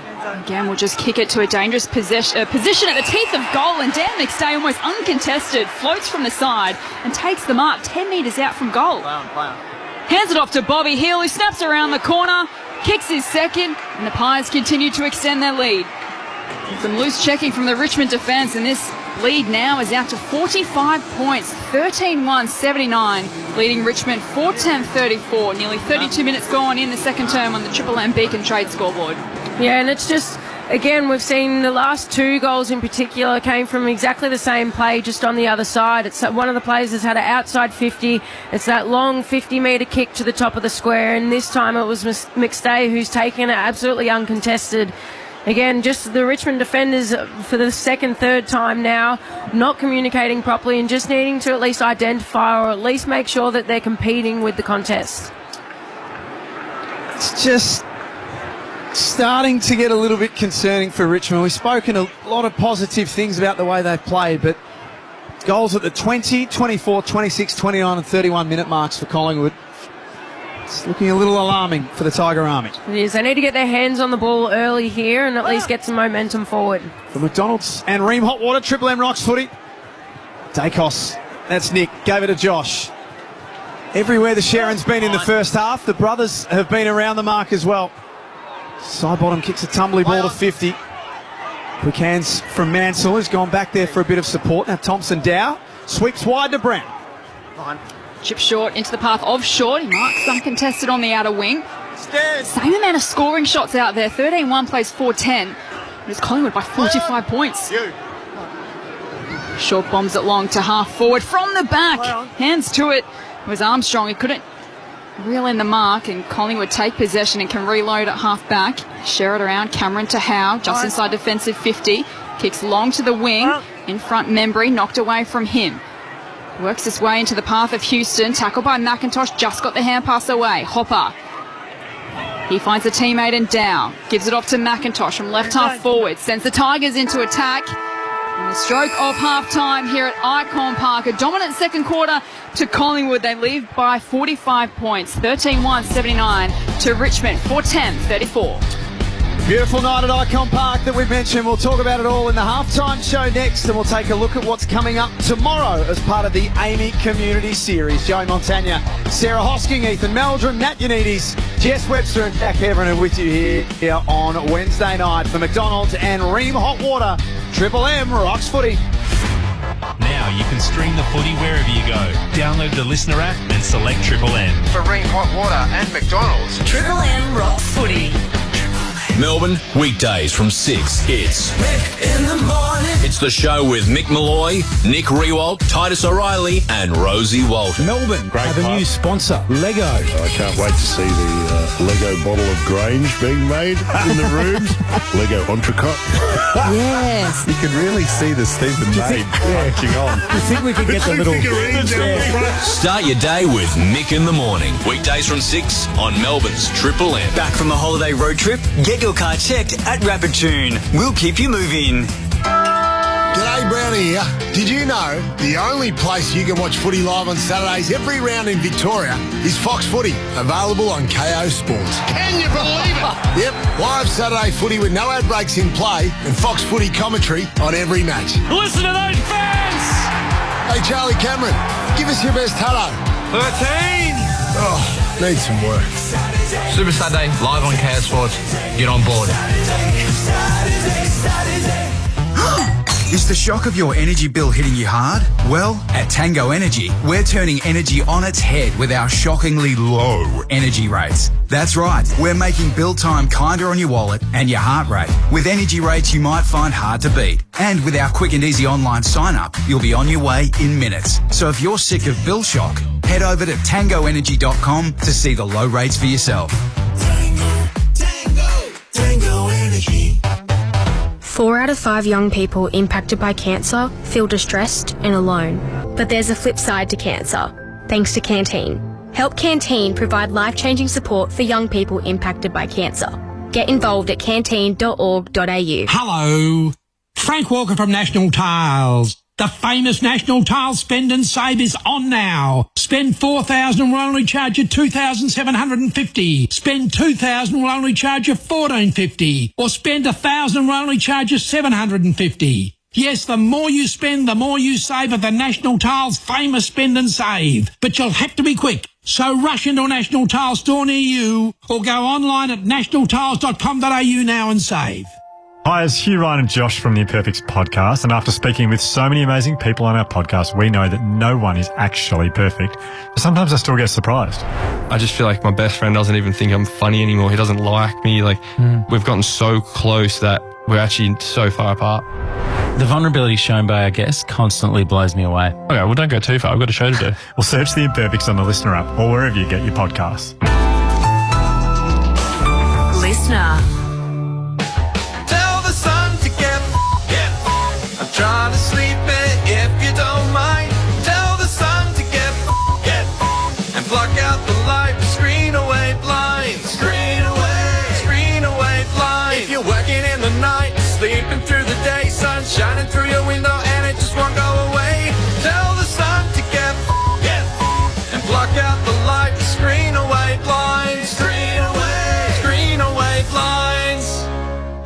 Win a tour of a lifetime with the Herald Sun and Inspiring Vacations. Plus get a $100 voucher for entering. Buy the paper, find today's code word and enter at winwithnews.com.au.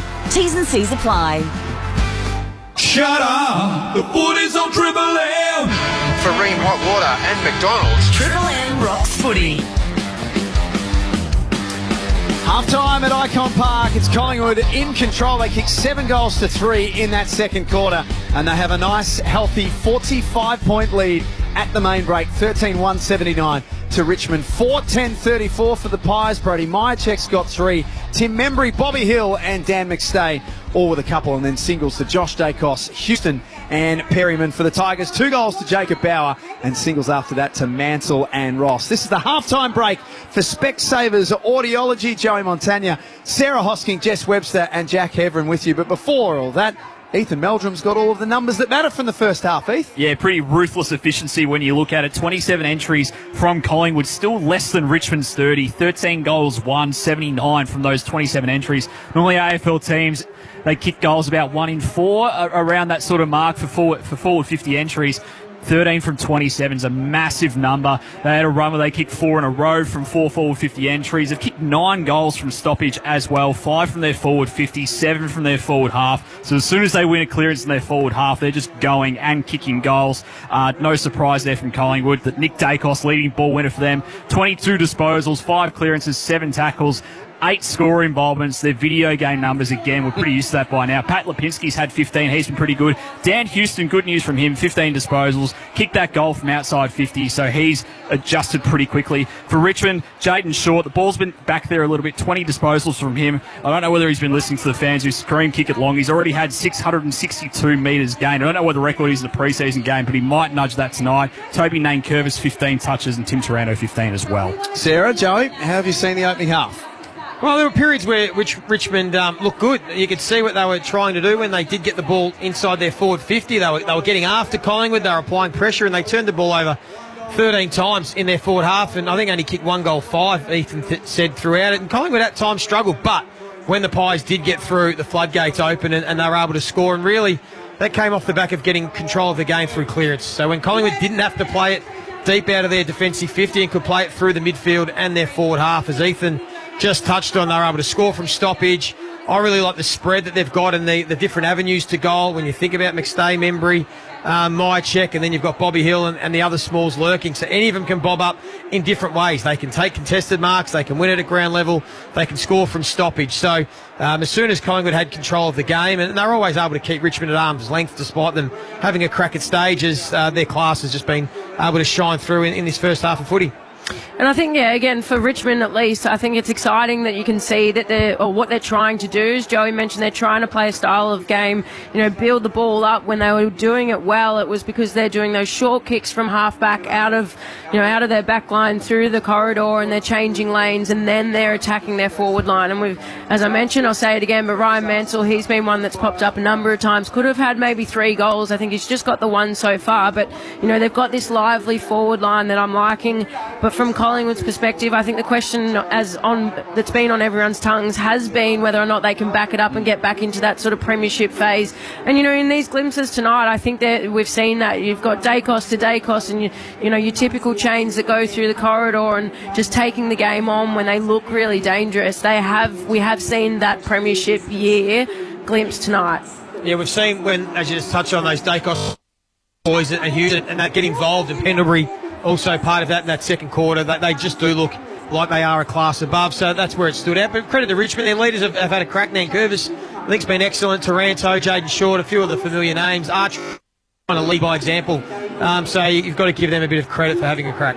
There aren't many expectations on Richmond this year. They only won the 2 games last year. Have either of you seen anything from the first half that may kind of give the impression that they could build on 2 wins from last year? I definitely think so. As I mentioned, we've virtually got a brand new forward line. So you lost Shea Bolton, we've still got Tom Lynch out. But what I'm loving, as Joey mentioned earlier, is that next generation of players. It's not necessarily your first year players or your senior players. It's those players in between. Bauer, who's stood up tonight. We've seen a few glimpses.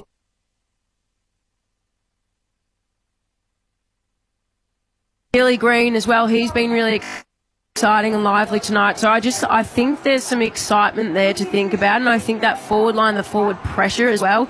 You've seen when you've got small forwards running up to nearly the other end of the ground just to lay a tackle. I think you've at least got some excitement there. Yeah. on the ground. You mentioned Steely Green. We've seen Jacob Blight do some really nice things as a defender, and even Harry Armstrong. So we're starting to see little glimpses of some of the young talent. And I think you've got the exciting part for Collingwood as well is all three of their recruits, Perryman, Houston and Membrey, they've all had impact on the scoreboard, so they've all kicked at least one goal, but they're also having that impact around the ground. So as we've mentioned Houston a few times, he's been heavily involved up there as one of the leading ball getters too. So I think, you've got to be quite promising for Collingwood to be able to add that depth to their list.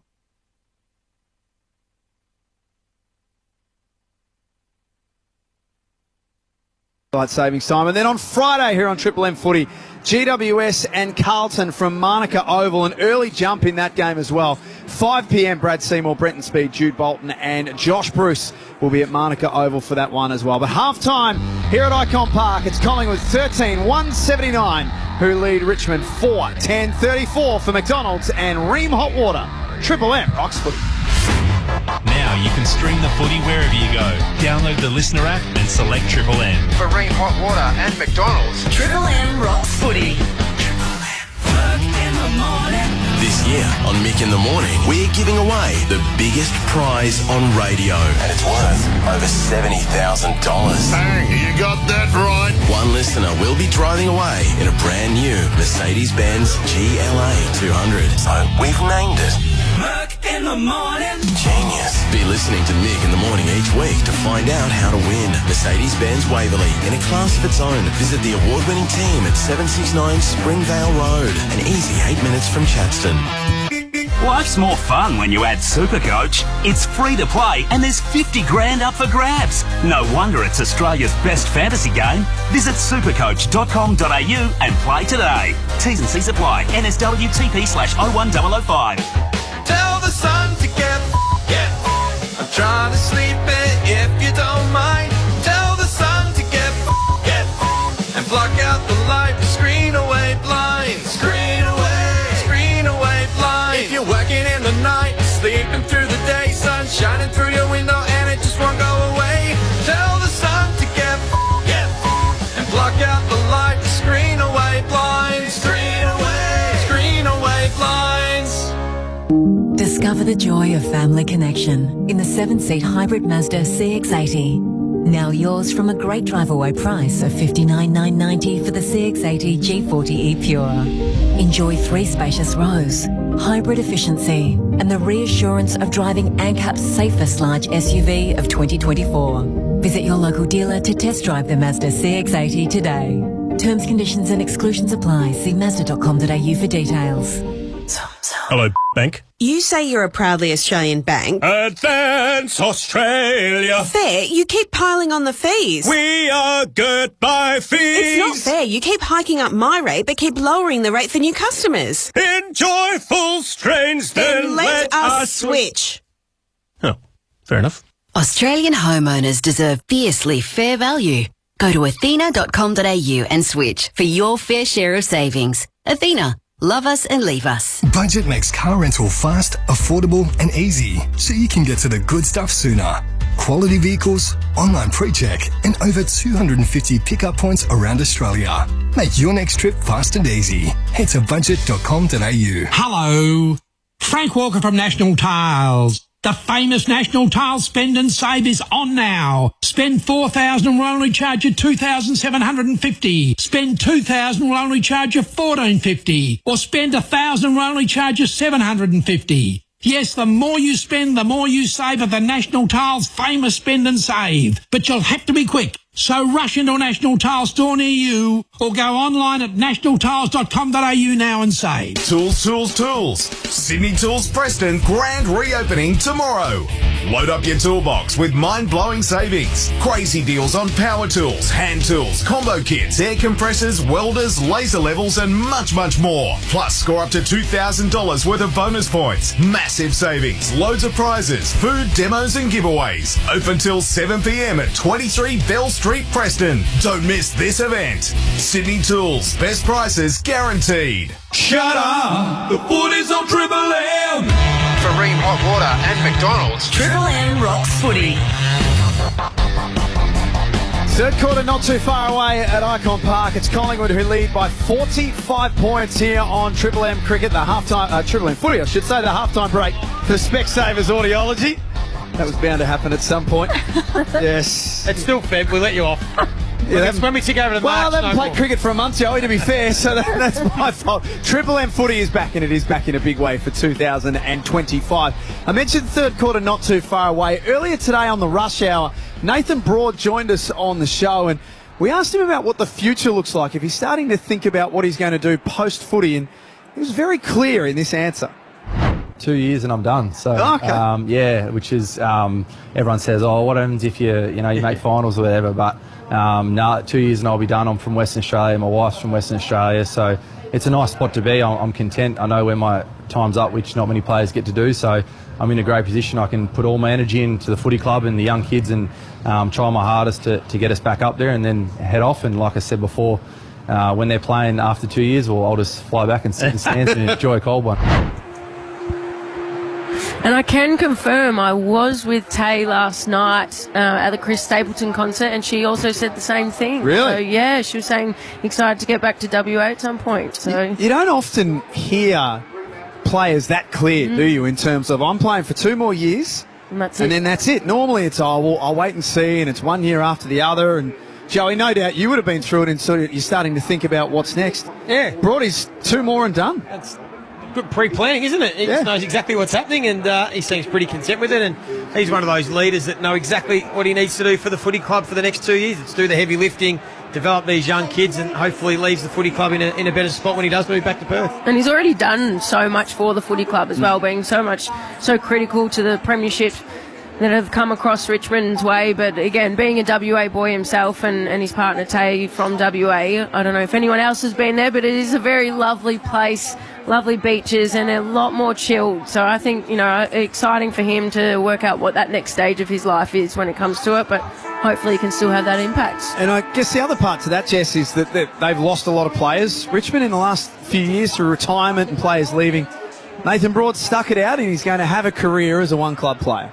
And that's something that means a lot to certain players. And I think, too, being able to end your career and knowing, like you said, leaving the club in a good place, I reckon you would. I mean, correct me if I'm wrong, guys, but you get a lot of satisfaction out of developing young players. I mean, yes, you all play for the trophies and the premierships and all that kind of stuff, but it must mean a lot to be able to have an impact on a young person's career. Yeah, because it's not realistic every year that you're going to be winning premierships or contending. So you need to find another purpose when you're a senior player, and that's what certainly this Richmond group hopefully have got their head around, and I'm sure they have. And then you do get satisfaction in other ways, and then you can watch these players go on for the next 10 years and say, I had a little piece to play a part to play in his development and where he got to. So they're the things that these senior players will have to really dig in over the next couple of seasons.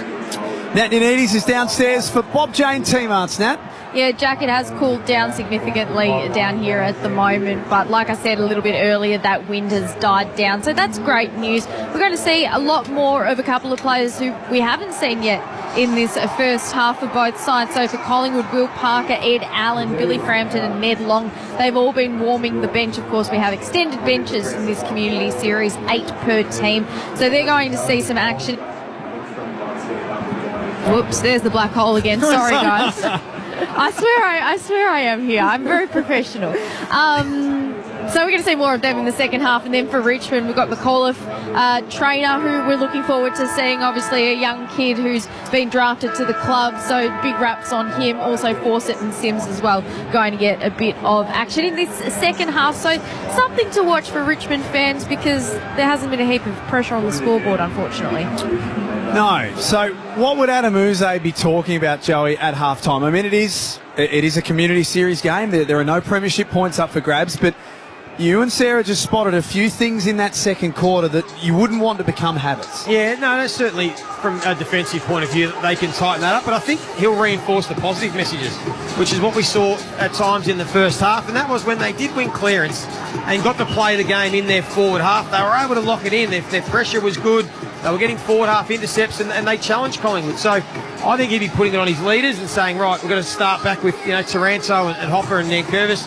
Get some field position for us. That's when we can set up how we want to play the game and maybe try and make it difficult for Collingwood, because if they don't, Sarah, and Collingwood control clearance like we saw Nick Daicos do in that quarter, and the game is played through the middle of the ground and in the Pies forward half. Unfortunately, Richmond just don't have the troops in the back half to try and stop this Collingwood forward line. Absolutely, and in this second half as well, fatigue and tiredness starts to kick in. So just knowing that there is an emphasis on fundamentals as well under pressure. So I know Uze's been really big on fundamentals and making sure that you're nailing those. So I think that's important, especially with a young group. It's just emphasising that you're doing the right things, doing a good job, just small, clean ground balls, making sure that you're competing. Again, as we've spoken before, there were a couple of goals that came from, four backs going up at once at the same time. So just getting those small little communication pieces as well. Seeing Tom Lynch being interviewed by Nick Del Santo downstairs for Fox Footy.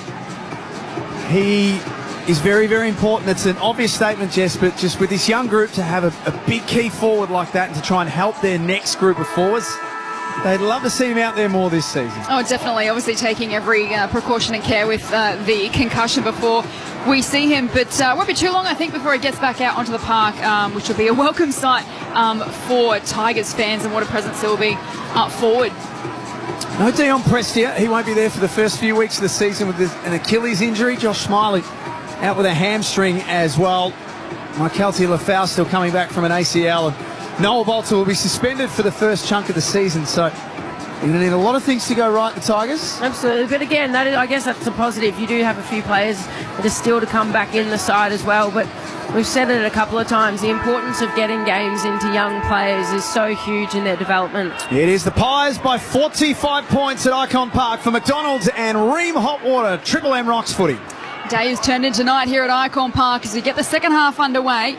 Cameron taps it down, but it's sharked by Taranto. He gives it off to Trezise, and the Tigers can load up and then give it back to Nankervis, through to Ross. And then they work it towards the wing. Trezise takes the mark, hands it off to Short. Just forward of the wing in front of the interchange gates, wheels in board, sends it long into the pocket for the Tigers, hoping for a fly, but coming across Howe with a big fist. Kills the contest and sends it out of play. And we'll get a ball in the left forward pocket for Richmond. Promising start for Richmond, as you mentioned, Joey. It was Hopper and Taranto in that centre bounce, and Taranto was the one that collected that clearance. Jaden Short also involved and has been heavily involved in getting that ball deep inside 50.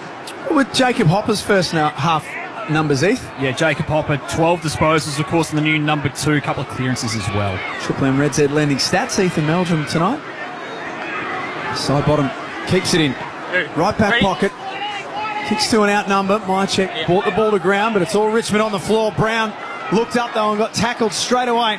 Mychek on the turnaround, coming back the other way. Clever tap on from McStay to Elliott, but he's tackled. Nice chase from Hopper. The Tigers will themselves back on the ball. Ross handballs into the centre circle, and now Tom Brown can look laterally. Kicks into the Morris Rioli direction, but Markov read it best. And he takes the intercept grab, defensive side of halfway, flares the kick out wide to the city side wing to Bobby Hill. Chips up towards half forward, Membrey marks. 55 out from goal, left half forward. And a couple of stand calls. It's going to be a 50-metre penalty. So the infringement on the mark from Nathan Broad is going to put Tim Membrey to the top of the square. And he'll most likely kick his third. Yeah, unfortunate for Nathan Broad. Could loudly hear it in our headphones here from the umpire calling stand multiple times, but he's just dancing around. Took about 5-10 metres off the mark as well, so it's going to bring Tim Membrey right in close and within range, 10 metres out. It's not the start Richmond would have liked in their second half. Collingwood with a 45-point halftime lead. Tim Membrey, 30 goals from 19 games in St Kilda colours, enjoying life at the Pies so far as he pops to his third. And pushes the margin beyond 50 points. Collingwood by 51. 14-1-85, leading Richmond 4-10-34, first minute of the third term here at Ikon Park in the Triple M Bunnings trade scoreboard. Just the turnover from Tom Brown in the middle of the ground, and Collingwood there were able to spread the class in their forward half of the ground. Bobby Hill to Tim Membrey, and then Nathan Broad, he tried to hold up Tim Membrey, and then he was backing back. He thought he was trying to get outside the protected zone, but because he grabbed onto Membrey at the start, the umpire then said stand, and he missed the call. Look good, Tim Membrey. Looks fit. I still can't believe that he was a delisted free agent from St Kilda. I just, blows my mind. I still think he's got some great football ahead of him, and as we're seeing tonight, I think he is. He's in great shape, and he can be damaging still. What would the thinking have been, Joey, from a St Kilda point of view? Well, I think they need to build their next wave of a forward line, and that's around Caminiti, Sharman, King and Mitch Owens. And maybe they just thought of the opportunity for Tim to try and continue his football elsewhere. Perryman at left half forward. Clever left foot kick. Looks for the short option, which was the smart one to Hill. He's about 3 metres in from the boundary. Left forward pocket, 45, make that 48 metres out from goal. He's kicked 2 tonight already. But this is tough from this spot. Yeah, he's talented enough to kick it. He's got huge potential. I've seen potentially being an All-Australian contender this year. He's kicking to the Royal Parade end. He's given it every chance. He can do it all. 3 goals for the night, 1 in each quarter. And it's getting away from the Tigers now. It is a 57-point lead to Collingwood on the Triple M Bunnings trade scoreboard. And I'm just loving the way that Bobby Hill's career is unfolding. You know, as soon as he moved from GWS, I feel like he's found this new form. You know, he always had the excitement to him, but he's so damaging. He can do so much. We've spoken about the players that can obviously play quite aerially, but also play at ground level. He's constantly kicking 3-4 goals in a game, and he's just, again, what kind of defender or player do you put on him? It's so hard to keep up with. He's absolutely slotted this from just inside the 50 on the as difficult angle as you could possibly get. He's got a giant smile on his face too, Bobby Hill. 3 goals already. Not done with yet for McDonald's and Ream Hot Water. Triple M Rocks footy, back in the middle we go. Pies with a commanding lead. Side bottom sockers it forward. Trezise will meet it, tried to paddle it to advantage. Couldn't take the footy with him. Brown over the top, pushing it back against Chris. Picked up by Perryman, advantage is paid. And passes it to Nick Daicos. Pokes his kick into the pocket, looking for Bobby Hill, but Trezise did well to get back and take the intercept grab inside defensive 50 for the Tigers. He's been a win so far for Richmond. Trezise playing up on a wing tonight. Played a bit of defence last season. Been good. The last 6 games of last year. Play on me. Oh, that's an interesting decision. Ross brought it back in board. You heard it from Joey. Not the right call. Collingwood's numbers stream forward. Nick Daicos to Elliott. They're queuing up because they all love kicking goals. There's Elliott's first. Collingwood's third of this third term inside 4 minutes. And it's beyond 60 points now, 63 to be precise on the Triple M Bunnings trade scoreboard. Well, that's back-to-back turnovers now, going back into the corridor when really the kick wasn't on. And it makes me think maybe at half-time Adam Uze did speak to the team about what they did in the first quarter, where they were able to shift the ball off the line, change the angles and build it up, and maybe he reinforced that message. And then we've seen 2 players, Tom Brown and now Jack Ross, maybe sort of overdo it and try and literally follow the message instead of just playing what they see. And being bad turnovers, and a side like Collingwood, they can make you pay all day long. And you mentioned the turnovers, Joey. Pies have had 6 goals, 1 from turnovers to Richmond's 2-7. For Bob Jane Team Mars, let's head downstairs and out in the boundary. Richmond fans can get their first look at young Luke Traynor for the evening, the number 21 draft pick from last year, and also the grandson, I should say, of Doug Wade, so he's out there on the field. Thanks, Snap. From the restart, Collingwood to kick the last 8 goals of the game. They work it inside forward 50, but have turned it over. Blight, exiting kick from defence towards the wing to a one-on-one. And that's going to be high contact against Markov. Free kick going the way of Campbell, who pokes it into the path of Bauer inside 50 for the Tigers. Do well to reel it around and get it on his right. But they're under pressure, the Tigers more. Last line of defence, happy to see the boundary line. We'll have a ball in right forward pocket for Richmond. Tigers have got Carlton in round 1, so they won't play until the 13th of March. Collingwood travel to GWS in round 0. They'll play the last game of that opening round against the Giants. Big test for both teams. First up, and Quainer, that's a strong mark. Kept his eyes on it. Eye contact. Bauer had to make a contest, but it was all done in the right way. And kept Quainer safe. The Pies chip around Pendlebury. What are his numbers tonight, Ed? Scott Pendlebury, Red Z Lending? Yeah, pretty standard for him. 14 disposals, 4 scorer involvements. Nick Daicos up the top of that stat sheet. Already 27 disposals for the match. Short to Lipinski. Flares the kick out wide to Markov. He's marked just inside the field to play defensive side of the wing. Kicks it back to Nick Daicos. And chips it forward. Lipinski kept running. It's in a nice one-hander on the centre wing outer side. Gives it back to a running Nick Daicos. Chips it forward. And the Pies continue to build. Bobby Hill takes the mark just forward of halfway. Between wing and left half forward for Collingwood, who lead by 63 points.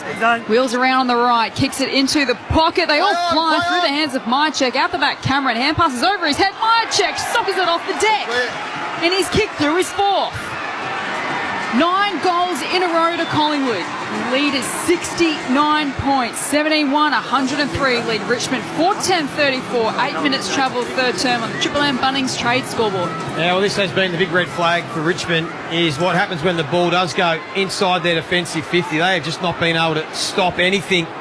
And this was just a handball over the head. It was Ben Miller that was just caught sort of ball watching for a moment. You can see him next to McStay. It was Myercheck in the contest who slipped out. And every time the ball's gone inside Collingwood's 50, they look like kicking a goal. That's now 17 goals from how many entries? I'm just looking at since Richmond's last goal of the game, 9 goals straight consecutive to the Pies. That's only from 14 entries. Some work to do there. Are they not organised? What's happening if you're a Richmond fan? What's going wrong? Probably reactive. We've seen them though all fly for a ball. We've seen them a bit slow to react. We've seen them give away a lot of goals from stoppages in their defensive 50, so that's part of your system. So at the moment, there's probably a number of areas that have been the reason why they've given up so many goals from so few entries. From McDonald's and Ream Hotwater, Triple M Rocks footy. It's now a 69-point advantage, as Jess said. Richmond's last goal came at the 19-minute mark of the second term. Collingwood have banged on 9 in a row since then. Collingwood have also tightened up on some of this corridor defence as well. When Richmond's tried to, convert it and switch sides, they're just not being able to get the ball moving forward. Hoskin Elliott at halfback just ripped it away from McIntosh, but Steely Green made sure that he didn't get out. And the ball up on 50. Come back, guys. Umpire tosses it in the end, and Curvis on the tap straight to Pendlebury, gives it off to Josh Daicos, and the Pies are away from half-back. Kicks into the path of McStay, has some work to do against Miller. One-on-one on the wing. McStay hands to it, then sockers it forward. Miller will get there first, tries to paddle it to a teammate. Lipinski's there for the Pies, gives it to Schulz, sweeping hand pass to McStay, then gives it to Markov, who takes off. He's going to go with a footy. Eventually regathers it, gives it to Bobby Hill, gets around Brown on the boundary, hand pass back into Schulz. He has a fumble, picked up by Sonzi. He chips it forward. Can Morris Rioli mark? Yes, he's got it defensive side of the wing. And he goes wide, too wide in fact. Errors are starting to creep into the Tigers game. And I spoke about those fundamentals just as we came into the third quarter. Just, the efficiency of Richmond at the moment. I feel like the disposal efficiency would definitely be down in comparison to your first half. They're just struggling to hit these small targets or, as we mentioned, Joey, getting those uncontested possessions or marks. What are they going at, Heath? By foot, the Tigers, Red Z Lending. Yeah, Hosco's spot on. Just 40% by foot in this third quarter. Pies at 79%. Now you're in the game. I was hoping that was the case because that's what my eyes are seeing. 17-1, 103.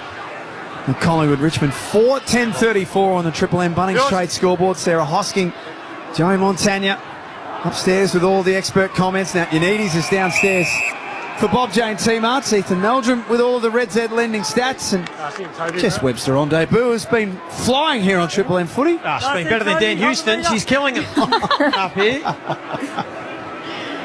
You guys are too kind. Ball in on the wing. Collingwood well in control by 69. A chance for Banks, who gathers and gives it to Hopper, close up against the boundary line. That hand pass ill-directed, goes out of play. We'll do it all again on the outer wing.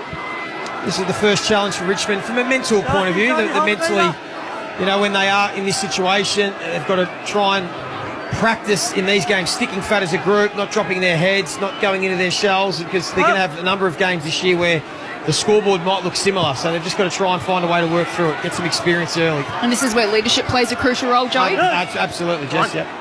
From the ball in on the wing, Collingwood work it forward inside the arc, through the hands of Bobby Hill, applying the pressure as it spills out of play, and we'll have a ball in 30 metres around from Collingwood's goal. And from the coaching group as well, what sort of messages are they sending at this time of the game? Are they keeping encouraging? Are they, Are they trying to help the players out there? So these are all the things that, well, this is just a practice game. They can practice when they do find themselves in these situations. Adam Uze's still very young in his coaching journey too, so he's almost learning with the players at the same time. One. Ben Miller Yours. holds it up for the Tigers. They exit defensive 50.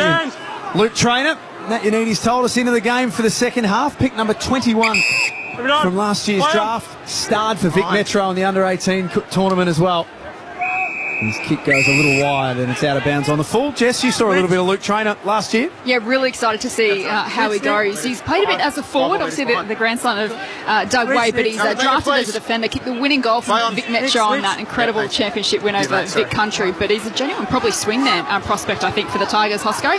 Yeah, I think, again, I'm excited to see what he can do. I'd say he'd get a bit of time coming through the VFL system first, get some of the games into him there. But, as you mentioned, he's an exciting prospect. We're going to have a throw in at half forward for Collingwood. Kick the only 4 goals of this third quarter so far. Bit of sting's gone out of this one, but still a beautiful night for footy. Where else would you rather be on a Wednesday night? From the ball in, Ross overran it, picked up by McCreary. A chance for the Pies. And Nick Daicos has a fumble. Opens the door for Green. Hands it off to Sonzi. Just hacks it out of the danger zone. A high ball into the centre of the ground. Bauer did well to make a contest, but it spills to Josh Daicos, who sends Collingwood back into attack. Elliott once, twice. Yes, he's got the mark. 40 metres out from goal, slight angle to the left. And again, this is where Collingwood have been damaging all night, these turnovers, when they're getting the ball straight back in there inside 50. Richmond just haven't been able to locate quickly. Josh Daicos again, you see that arch the back, he drives the legs, and he's such an elite kick in the competition. We have to give Jamie Elliott credit there. He took a very difficult mark or contested mark, and he got it on the grab down or the second way down. There's another one who had a few injury concerns last year. He's kicked a goal earlier this quarter. Just inside forward 50, bangs home his second. Collingwood continue to march on. Margin is 75 points. 18-1. They've been so accurate tonight. 109 they've got on the scoreboard to Richmond 410-34. 15 travel, third term on the Triple M Bunnings trade scoreboard. And Jamie Elliott, another one that's in Collingwood's interesting leadership group as well. I think everyone's kind of had a little look. There's at least two players from each line group as well. So Jamie Elliott with McStay up there in the forward line. I think, again, just exciting for him to be able to show some more of that leadership this year, and again, hopefully get out on the park for the majority of the season, if not all of it, and can shy away from some of those injuries that we know that he's been plagued with. What about the Pies? 18 goals, 1. And that one behind was a rush. Yes. Richmond's end, incredible kicking, and it's going to do their forward line the world of good. The confidence that they're all getting, they've all been able to get their lick of the ice cream. They all look sharp. The McDonald's and Ream Hot Water, Triple M Rocks footy. 10 unanswered goals for the Pies. They've put their stamp on this game since quarter time. Play on. They look set for a big season. Disappointed last year to miss September. They almost snuck their way in, but it was a 0-3 start. But they just felt like they were always playing catch-up after that. They'd have a good win and then they'd have a loss, and then they lose another one. They never really got any momentum, Joey, until really late in the year. Now, spot on. They were playing catch-up right from the start. And this competition, it's so even. It's so hard to do. And they were on the back foot. They really tried to find their groove through the middle, and we thought they were coming. And then just some injuries sort of wore them down late in the year. But I think this will be a different start to the season for Collingwood. They do look really sharp. They're fresh. They're fit. And they're only missing a few players. I think Maynard, DeGoey, not playing tonight. But, yeah, I'm expecting a sharp start for Collingwood this year. And fumble from Liam Fawcett of the Tigers, and this is where Collingwood have been lethal all night off the turnover. Josh Daicos was held on to for a little too long, but he's got numbers streaming forward. Eyes are darting. He decides to chip it short. Laterally to side bottom. He takes the mark casually. Hand passes defensively to Houston. He gives it back to side bottom casually from just outside forward 50. Pokes it onto the chest of Darcy Cameron, who's marked 48 metres out from goal. 10 metres in from the boundary. And again, just a great by Darcy Cameron. His work rate there just to get back. He lost Samson Ryan. Completely uncontested mark there. He was at least 2 metres away from him. Over half a dozen or so players from Collingwood who played every game last year. Takes his tally to 95. As he approaches 100 in season 2025. I think he'll have a huge year, Darcy Cameron. I thought he was excellent in the back half of last season. Runner-up in their best and fairest. He's been a player. It's a slow burn, but he continues to improve every season, and I can't see why he can't get to another high this year. Play on. Wants to get in on the scoreboard from just outside forward 50. Sinks his boot into it all the way for a goal. 11 in a row to Collingwood. 19-1, 115 leading Richmond. 4:10:34, 17 and a half minutes into the third term on the Triple M Bunnings trade scoreboard. I'll tell you what, Sarah, whoever's their goal-kicking coach might just be asking for a little pay rise like Ethan Meldrum did for management the other week. I reckon the goal-kicking coach is just sitting back right now enjoying his own work because Collingwood are kicking the lights out in front of the big sticks. Completely incorrect, Joe. Triple M Red Zone leading stats. Most accurate scoring in AFL history, any game in the regular season with 20 or more shots. 18 goals to the Saints kicked back in 1994. So 19 goals won. I know it's not an official game. It's not 4 premiership points.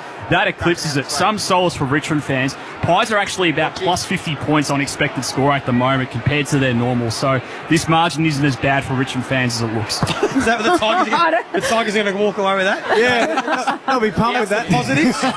Can you tell me that 18 goals to 19? How many would Tony Lockett have kicked in that game? Oh, good question. We'll get to Nat Yanidi shortly for Bob Jane Team Arts.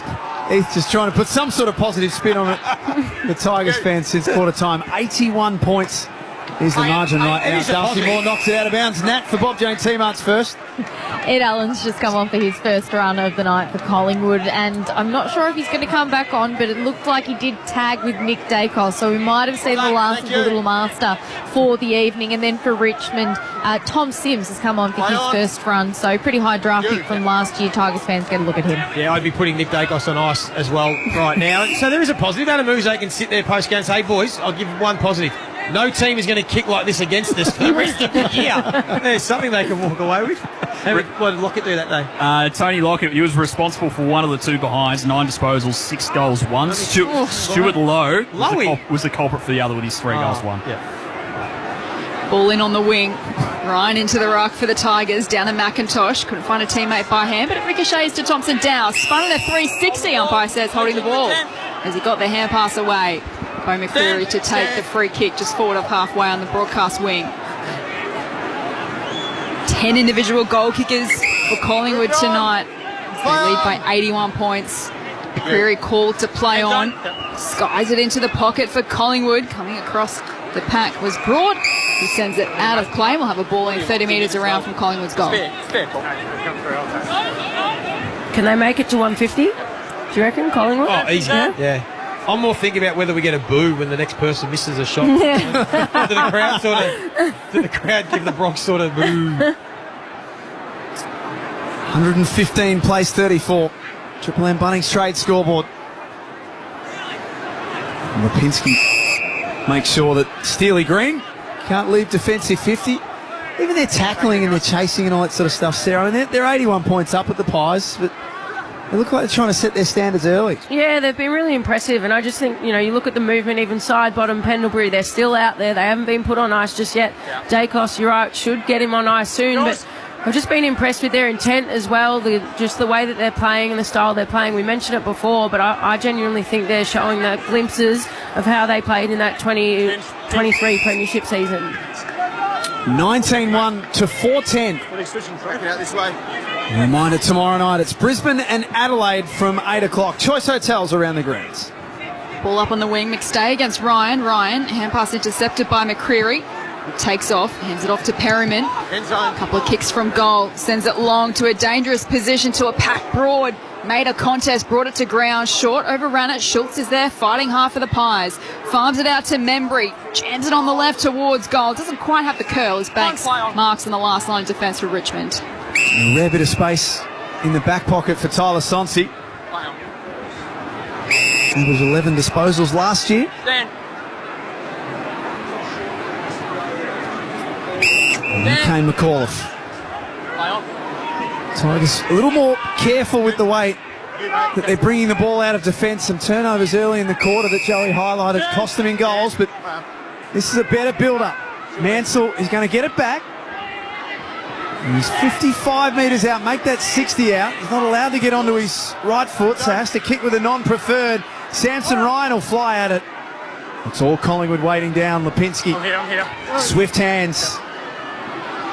And now Allen into the game in this third quarter. McCreary, head down, working hard, attacks the footy.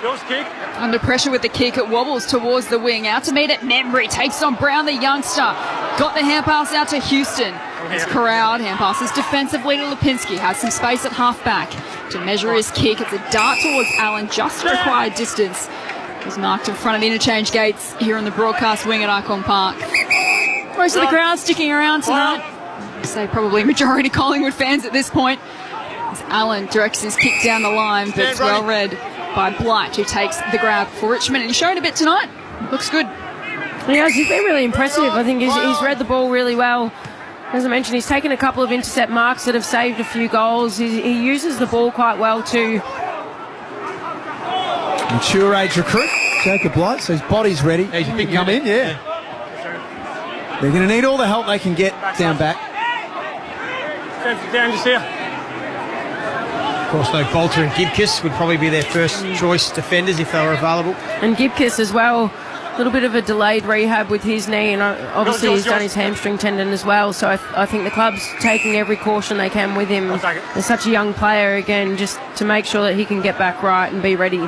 Can send to take a trick, can he, Josh Gibkiss? And he's one of the loveliest guys you'll ever meet too. He's the first person at the club that'll walk around saying hello to everyone. He'll stay there an extra hour or two just talking to people. Thrown back in. Tigers kicking to the legend stand in the third quarter at the left of your dial. Morris Rioli hunting around the ball. It's about 40 out from goal. He's got nowhere to go, and the umpire calls for it. So Joey Hosco at this stage of a practice match game, the margin's 81 points. What are both sides trying to get out of the last quarter and a bit here? Not cramp too much. Yeah. Just try and get some pickle juice. Get your fitness, get this game conditioning. This is what the players are playing for. Game conditioning, get fit. McIntosh snaps towards goal. It gets over the head of Howe, who's claiming he touched it. No score review too here, so that's great. The umpire says it's a goal, and finally Richmond break the drought. And they peg one back here in the third quarter. Collingwood 19-115 at Richmond. 5-10-40, 25 minutes travelled in the third term on the Triple M Bunnings Trade scoreboard. How long was that, Heath, since the last goal?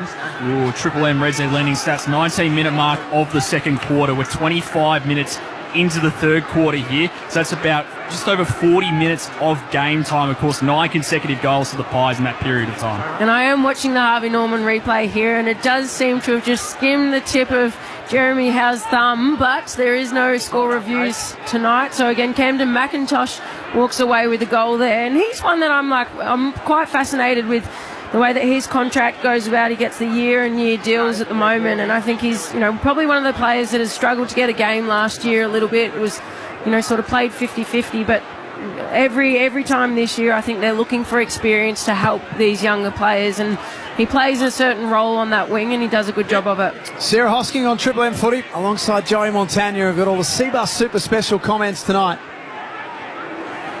It's cleaned up in the back half by Luke Traynor. He's done a couple of nice things already for Richmond. And they trail by 75 points. Banks to a contest. Markov waiting down. This is what Collingwood have done so well all night, is not overcommit. Always had Wastra. That time it was Allen, but he couldn't get away. Good tackle by Floston. Ball on the outer side wing. And Sonzi can wheel around. Hoist it to half forward. Jeremy Howe controls the air as always. It was just mini elevation from Jeremy Howe. It's still in February. It's like, I'll get a little bit of airtime, but nothing too crazy. He chips short to Josh Daicos. Kicks laterally for Darcy Cameron. Pies content to play a bit of tempo footy at the moment.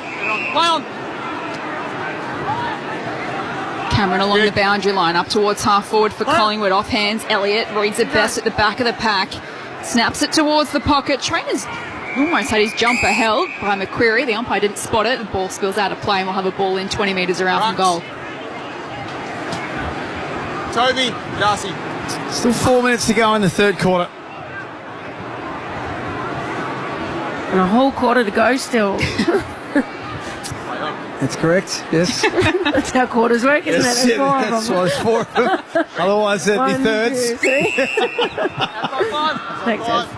Nice God, one. it's so nice to be back with everyone. Oh, you've had such a positive summer. What a tough crowd it is in here. Don't go anywhere, listeners. Sarah's got one hell of a story to come up in the fourth quarter. Yeah, So make sure you stay listening. I'm going to try and say it. At one point, I'm going to say his name, and we'll hold on to it.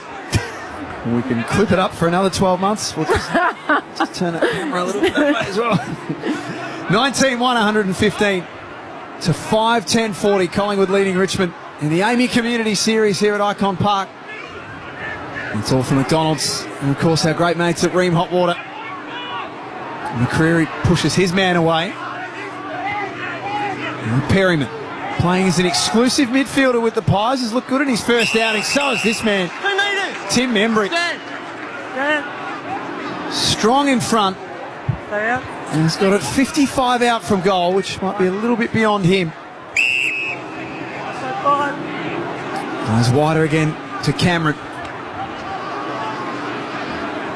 Collingwood just burning time off the clock here. There's all but 4 players, make that 5 players inside the Pies forward 50. One way to avoid injury, isn't it? Just don't run too hard. Stay away from people. Yeah. And back where it all started with Darcy Cameron. Man on the mark, 52 metres out. End zone. He's eventually going to have to kick to a contest. Elliott's the flyer. Hoskin Elliott in from the side. And it's through their fingertips and over, right forward pocket. Some of the stats, Ethan, who's winning the ball for both teams? Well, Nick Daicos with the 32. Interesting, I'm just looking at Pat Lipinski's numbers and his heat map as well. 25 disposals, 10 marks.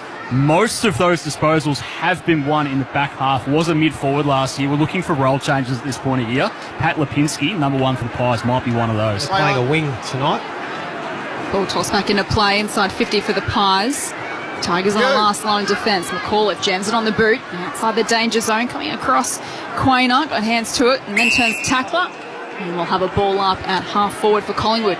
Yeah, flip side of that. Jaden Short, 22 touches for the Tigers. Hopper, 20. Tim Taranto, 19. Nankervis, 18. So it's all the senior players still for the Tigers leading the way. Jacob Blight, 4 intercept marks, is a game high. We were talking about him earlier. Collingwood by 75. Lipinski. Hand pass looking for his teammate in Allen, who's tackled by Dow, picked up by Pendlebury, gives it to Lipinski. Sweeping hand pass finds Quainer.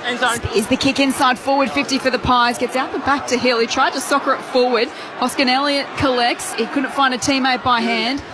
He spills to Campbell, who's hurried kick outside offensive 50, looking for Dow. Could it take it cleanly? Nankervis can. Sweeping hand pass out wide. That's Mansell, who Sarah Hosking's been a big fan of tonight.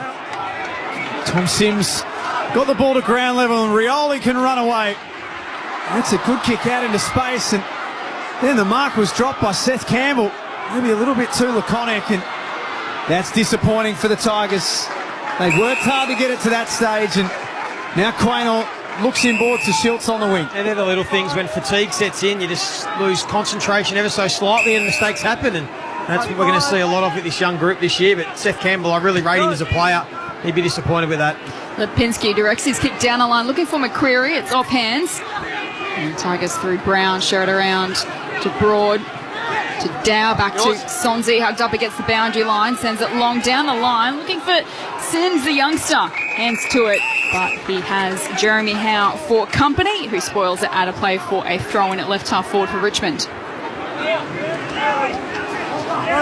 Tom Sims, the 18-year-old, number 28 in last year's draft. He had a 12-centimetre growth spurt during COVID. That's ridiculous. What must that be like? Yeah, I'll have what he's having. Well, I bumped into him just in the smoothie room just before he came to play. You know everyone. So I was teaching him how to make a smoothie. The smoothie room? Kitchen, like a smoothie area. It's not a smoothie room, it's a kitchen. Did you... So it's a kitchen that can make smoothies in. So you've got a NutriBullet. I'm leaving fourth quarter. You plug a NutriBullet into a wall and that constitutes a smoothie room. Oh, God. Did you have a smoothie room at Seaford, Joey, when you were down there? We couldn't even get sitting up. We licked the smoothies. You get We were lucky to get milk. a slushy from the 7-Eleven across the road. I thought, gee whiz, the Richmond. A smoothie room. Yeah, wow. Just the kitchen. Paint the picture. Smoothie. That's. Do you have to activated almonds and all that sort of stuff? Everything there is. There's almonds, coconuts, all of it. 25 seconds left before three-quarter time. As Joey said, do not go anywhere. This could go anywhere in the last quarter. It rolls out of bounds, and Isaac Quainer will see it out. In fact, that's been paid insufficient intent. It seems a little harsh. And Quainer played every game last year. Brings it back inboard to Josh Daicos, but it's Collingwood who put their foot down in the third quarter. Between quarters 2 and 3, they kicked 11 unanswered goals, and they lead by 75 points at three-quarter time. It's been a polished performance from Craig McRae's men. 19-1, 115 to Richmond. 5-10-40. Sarah Hosking, Joey Montagna are here tonight with all the Seabus Supers. Ethan Meldrum with all of the numbers that matter for Red Z Lending. Nat Yanides downstairs for Bob Jane T-Marts. Jess Webster and Jack Heverin with you at Ikon Park. Three-quarter time, we're going to head to the smoothie room for McDonald's and Ream Hot Water. Triple M rocks footy. Now you can stream the footy wherever you go. Download the Listener app and select Triple M. For Ream Hot Water and McDonald's, Triple M rocks footy. Melbourne, weekdays from 6. It's Mick in the morning. Mick in the Morning with Roo, Titus and Rosie. The US, for the first time, has more unprovoked shark attacks than Australia. Asleep at the wicket. There's more meat on an American. They like a smorgasbord. It's like that's why they're better. The sharks are like, go to America, the servings are so much bigger. They're like a share plate. Start your day with Mick in the Morning. Weekdays from 6 on Melbourne's Triple M. Back from the holiday road trip? Get your car checked at Rapid Tune. We'll keep you moving. Calling all home loaners. The RBA has finally dropped the cash rate. Hell yeah! And guess what? Athena Home Loans passed it on immediately and in full. Yes, Queen! To new and existing customers on all our variable rate loans. If your lender hasn't dropped yet, give them the chop. No other lender drops it like Athena. Call 13 35 35 or visit athena.com.au. Athena. Love us and leave us. Qualifying criteria applies. Exploring the journey to starting a family, unlocking nutrition tips, and finding ways to stress less and live more. Health hacks. That's news to me. Visit the Herald Sun today. Hello.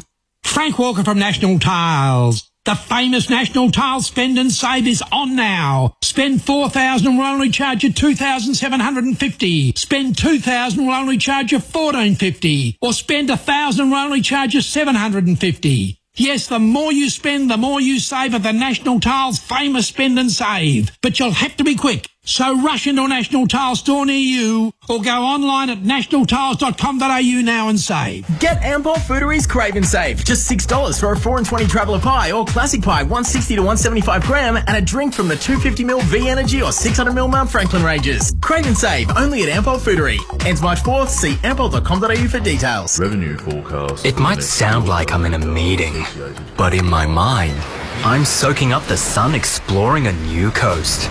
Rather be on holiday? Jetstar's Takeoff More sale is on now. There's fares to get you near or far, like Melbourne Tullamarine to Sunshine Coast from just $80 or Singapore from $189. Ends midnight Eastern Daylight Time, 3rd March unless sold out. One way excludes check bags, travel dates and conditions apply. Jetstar, all day, every day, low fares. Right now, you can get 75% off the Fetch Mini at Telstra. Experience effortless home entertainment at your place. Find out more in-store or online. Offer ends April 21.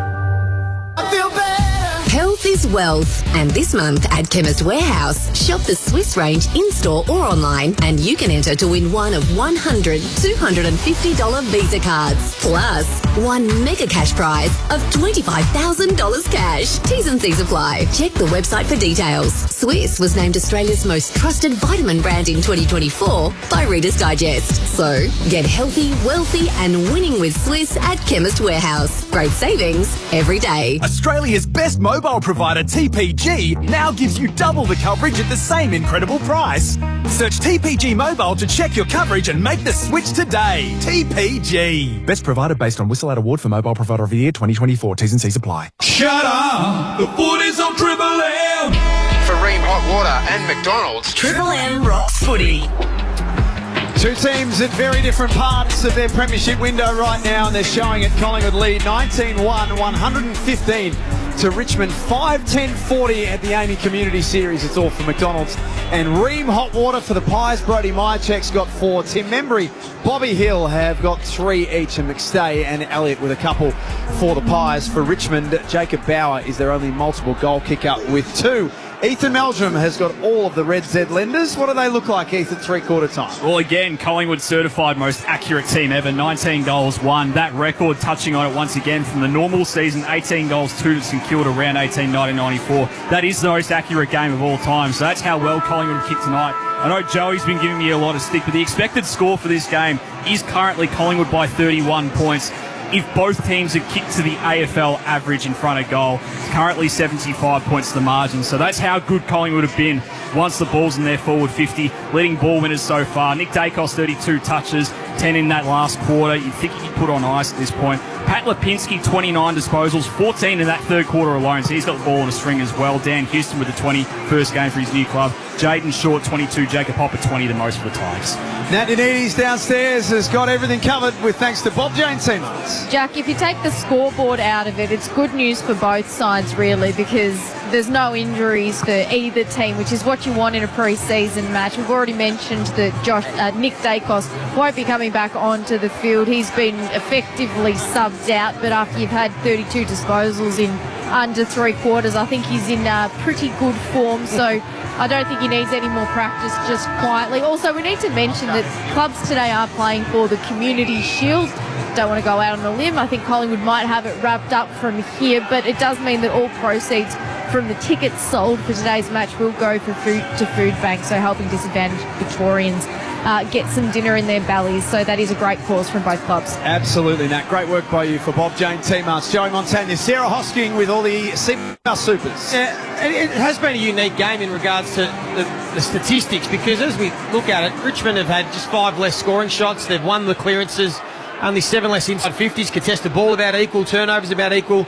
So you could look at it like that, but at the end of the day, what Richmond haven't been able to do is defend the ball when it goes inside their defensive 50. They have just leaked way too many easy shots. Collingwood's class has prevailed, and that's been the big separating factor in the game. So Richmond might find some positives to come out of this, but a big area of concern has been their defence, and full credit to Collingwood. All the forwards have looked sharp tonight, and they've all cashed in.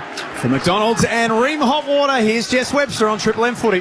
One more quarter to go in this AAMI Community Series clash. Holding, straight out of the middle. It's a free kick going to Collingwood, to Schultz for a hold. Jaden, back 2 metres, please. Stand. Going against Jaden Short. Schultz pokes it short. Outside 5. Collingwood can look forward once more through Perryman. 55 out from goal, winds up and skies it towards the teeth of goal through the hands of Ryan. It spills to Membrey. He's not done with kicking goals yet. He snaps his 4th, and the scoring continues for the Pies. They lead 20 goals, 121 to Richmond, 5-10-40 inside the first minute of the final quarter on the Triple M Bunnings trade scoreboard.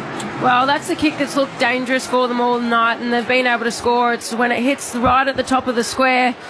Again, Membrey just being able to crumb, but it's Samson Ryan, Joey, we've spoken about it a couple of times, but that's one area of his game that he can get better and develop, is just taking the ball cleanly. You need someone to just belt the ball at him, catch it, because there's a number of times tonight where he's had the opportunity to take that mark or at least be a bit cleaner from ground level, and he's just missed that opportunity.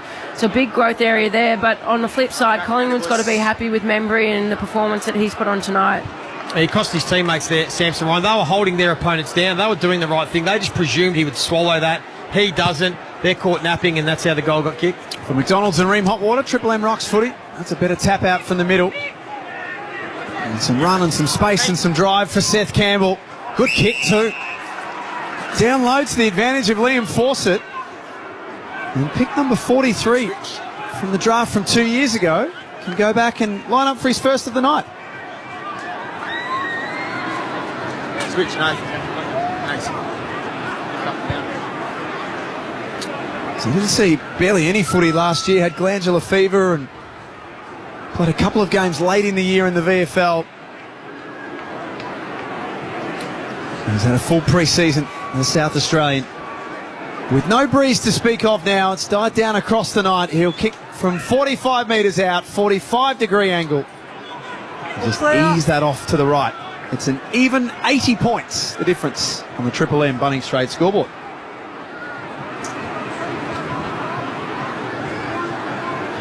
Another player that might get some opportunity to have a look at it. He said second-year player. They've got to try and find out which one of these players can take them forward and enforce it.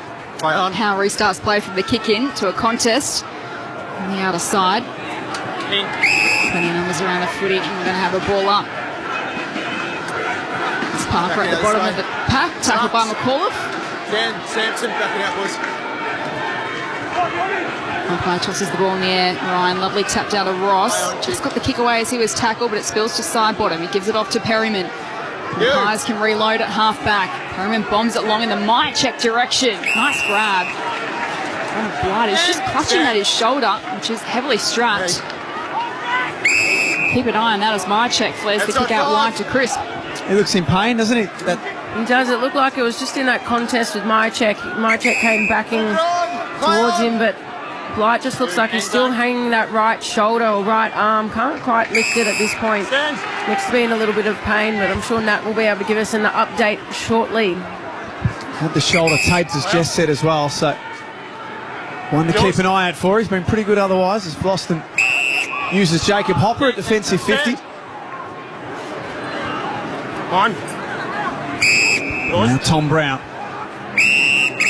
2 metres, Josh. Chip their way to half-back. Leading ball winners tonight, Heath. Fred's Ed Lending. Yeah, it's still Nick Daicos, no surprises. He's 32. Pat Lipinski with the 29, most for the Pies. Jaden Short, Jacob Hopper, back to their best, 22 disposals for them. Jack Ross as well has worked his way up to 20. Collingwood win it back on the wing. A lovely kick from Allen to Myercheck into the pocket for Elliott. He's marked just inside the field of play. Centres the kick. Great work from Miller to get a fist in there and break it up. It's picked up by McIntosh, who hands it off to Green. Races away from half-back. A bounce and then chips it short to Samson Ryan. Stand. Big man 75 out from goal. He's got to wait for the cavalry to arrive. Everyone was behind the ball in the end. Laced out Fawcett. They probably should have marked that one. And in the back half, Will Parker out there for the last quarter. Can't keep that ball in.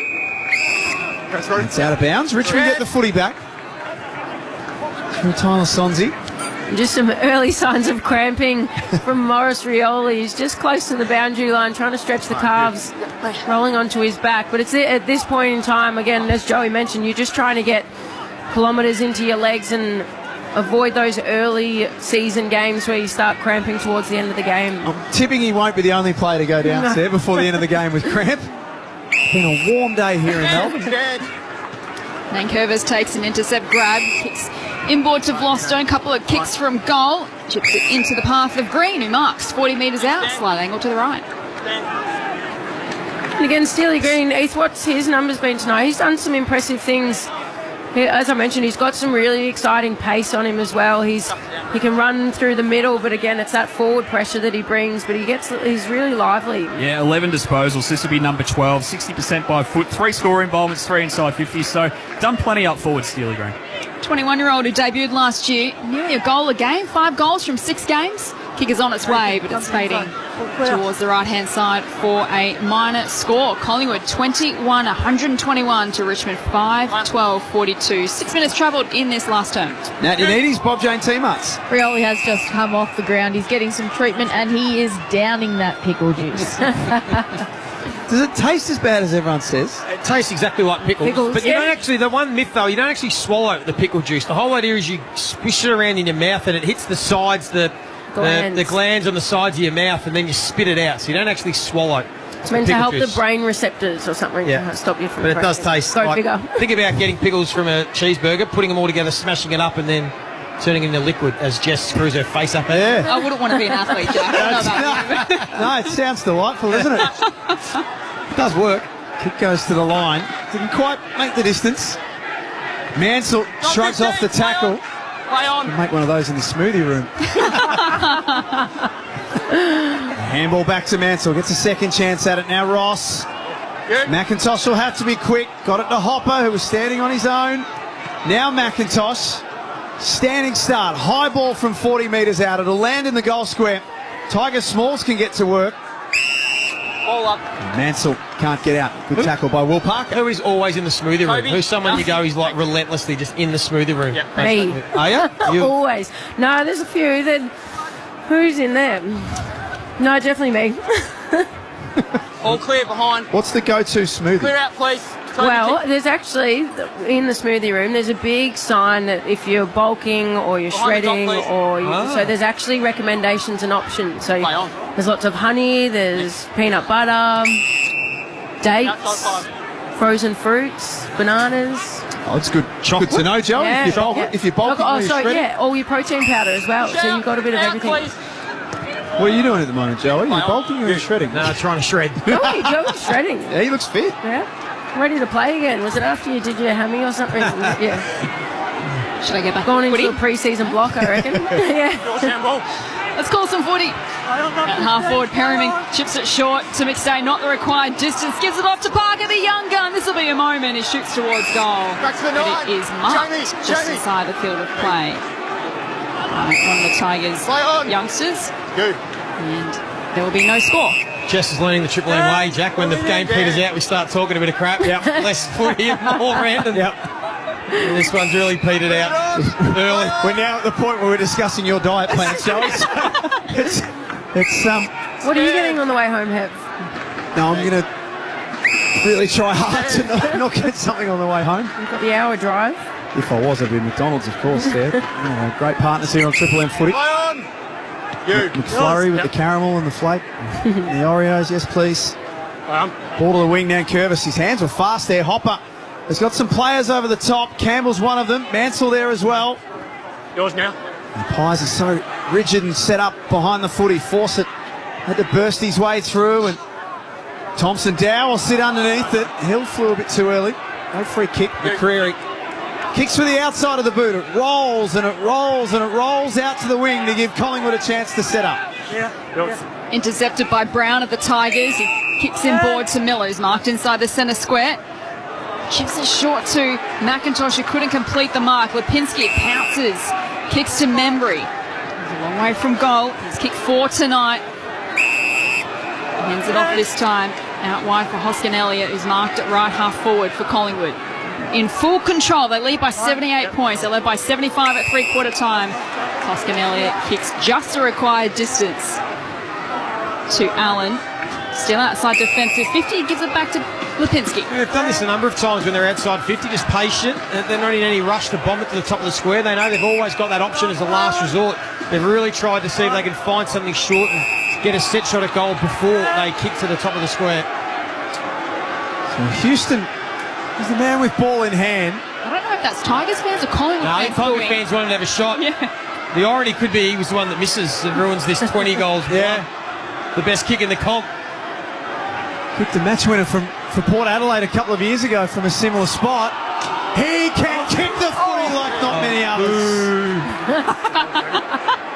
Misses at the last second. Just behind number 2 of the night. 20 goals. 2 behind, 122 to 513. 43 on the Bunnings Trade scoreboard. And just the first behind kicked because the other one was a rush behind. So we call that the first blemish. It's been obvious though watching Collingwood, their half forwards have really worked high up the ground. They've almost got a bit of that flood, Sarah, where they get back and then try and slingshot their way and go into the paddock, and we've seen them be able to do that a number of times. They've kept one of their deep forwards always inside 50 almost, so they've got an option to go to if they do burst out of half-back, and I've liked the way they've set up tonight, Collingwood. I think we're going to see a pretty attacking style of play from them early in the season. Ball in at left half forward for Collingwood. McStay palms it down. It's read best by Ross, who can't slip the Allen tackle. Just got the handball away, and the umpire calls play on as it dribbles out of play. We'll have another ball in. Of course, remembering no Dan Houston opening round. He's still suspended in that game against the Giants, and he'll be back in round 1 to take on Port Adelaide. So that should be fun. Seems fitting.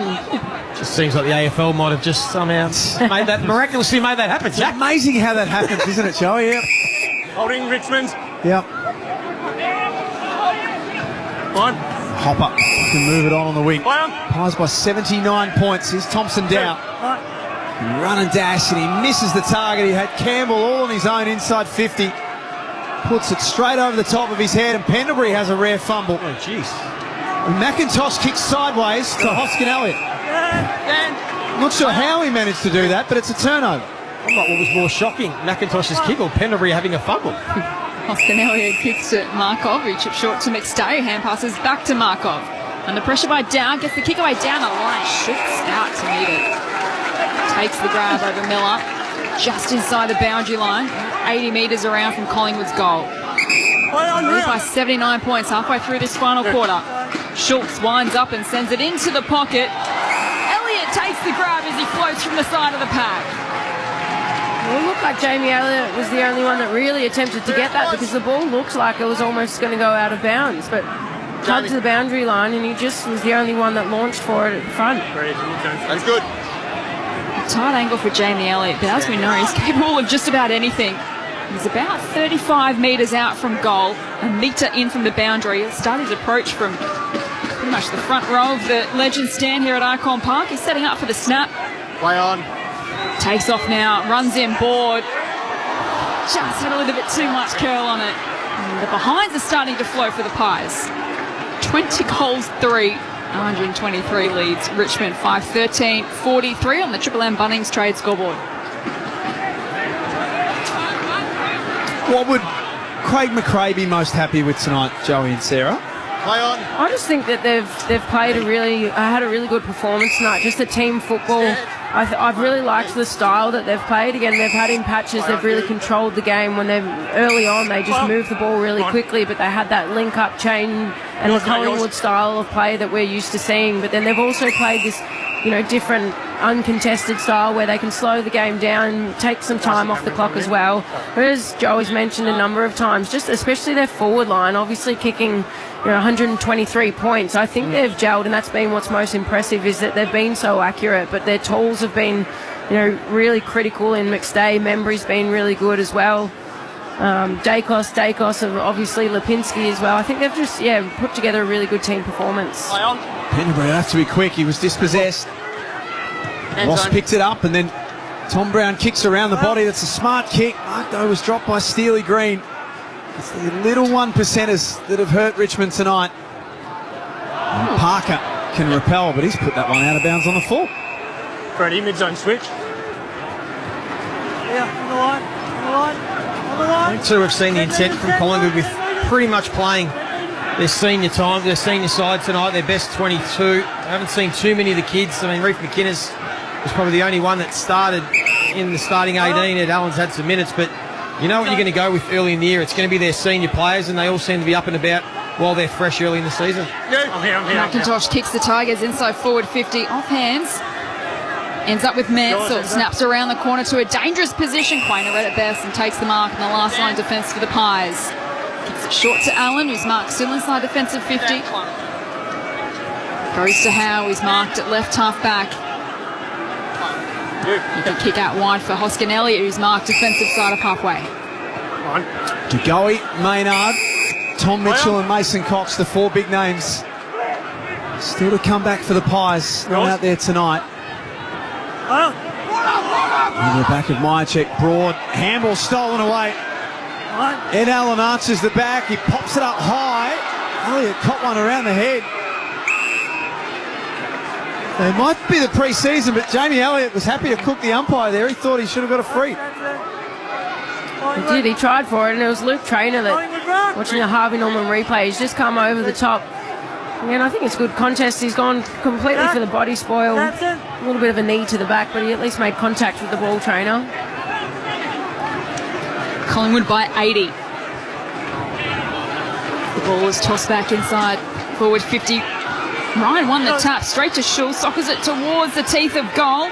Ricochets to Crisp, who wants to try and keep it alive. Find a teammate, Schultz trying to get boot to ball. And it goes through for a behind in the day. At the end of the day, the third consecutive behind to Collingwood, 24-124 to Richmond, 5-13-43. We've jinxed them now. Yeah, we had just one goal kicked in this fourth quarter. Yep. Both teams.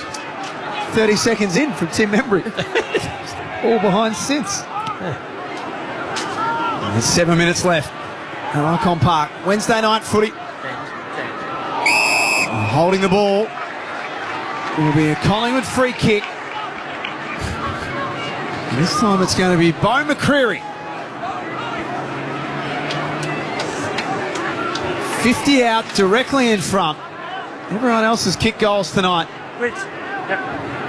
Spending a bit more time in the midfield this season. Last week they played the Gold Coast Suns in a half and they had 8 tackles and a goal and a half a footy. I think he's got more ink on the arms too, Joey. He's gone full sleeve on both arms now this year, Bo McCreary. A kick from 50. Another behind. He's sort of the real point of difference in that forward line, isn't he? I mean, as we said, the rest of them are all goal-kicking threats. You think about Hill and Elliott Schultz and, of course, the Tools. He's the real X-factor with his pressure. And we know he can get up the ground. He doesn't have to have big numbers, but he plays a really important role in what they're trying to do. Oh, Ben Miller, a costly turnover in their defensive 50. And he's turned it straight over to Bobby Hill, who marks 35 metres out from goal, slight angle to the left. They can't do too much right at the moment, Richmond. I think, again, fatigue's well and truly kicking in. But again, from a key back as well, that's a critical miss. Comes straight from the outside of ground, right into the centre and straight to the opposition. Mychek and Membrey with 4 goals each. Bobby Hill wants to join them. In he comes, kick is on its way, breaks the drought of behind here in the final term and slots through his 4th.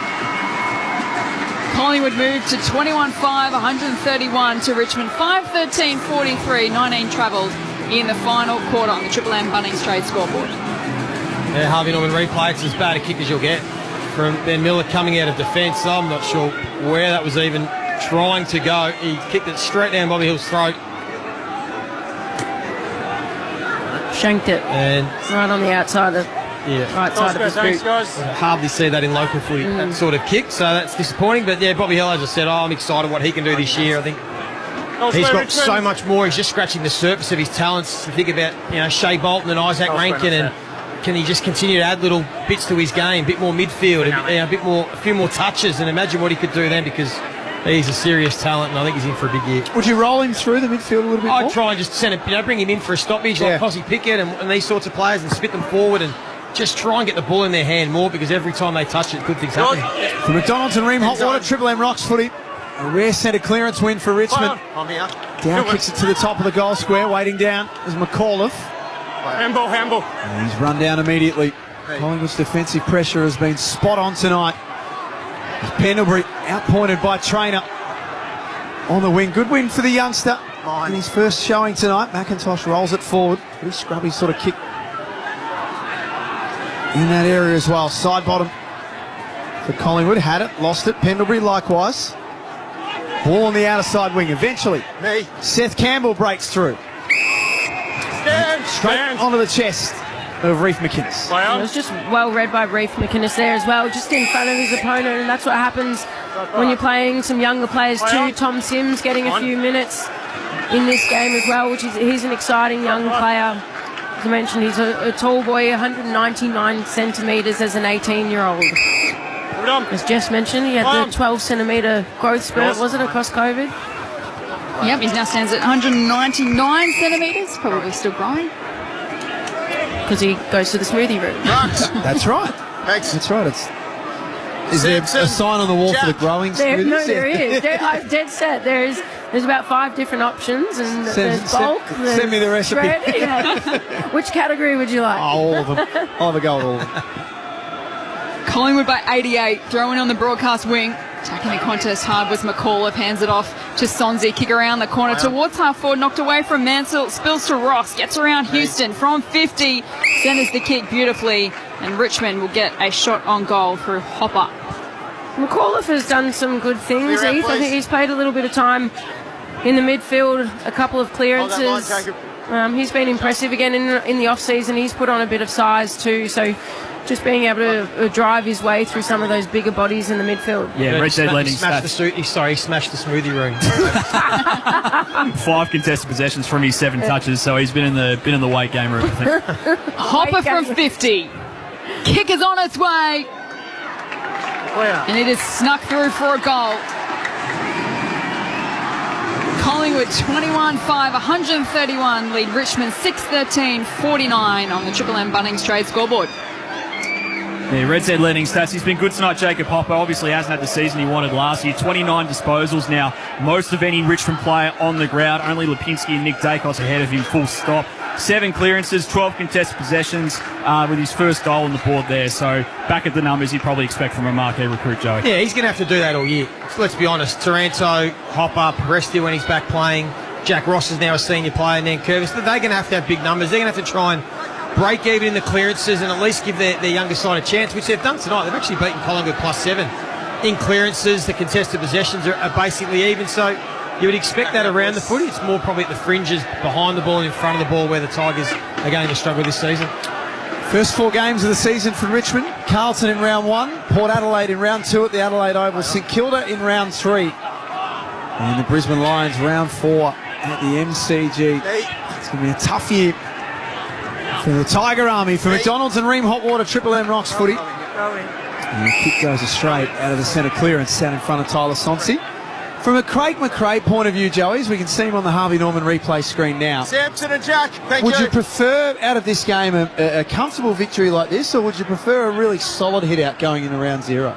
No, I think he'd take this, particularly with a senior group and a group that's played a lot of footy. I think you still get to work on what you've been trying to do, plenty of learnings, but you also probably just get through just a little bit, without having to really exert yourself in a high physical, high stakes game. So I think overall he'd be relatively pleased. Yes, you could say that you want a better contest, but at the end of the day, they've still focused on the way they've played, how they've defended, how they've moved the ball, and I think they can take a lot of positives and a lot of confidence and be still fresh enough heading into opening round, only 7 or 8 days.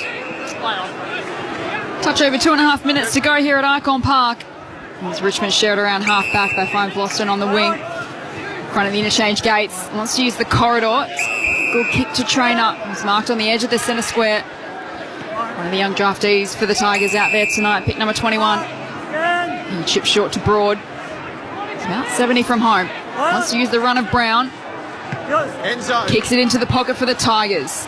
Collingwood well set. They have the numbers. And McInnes takes the intercept grab inside defensive 50. The clock winds down, last 2 minutes of this one. 76 points.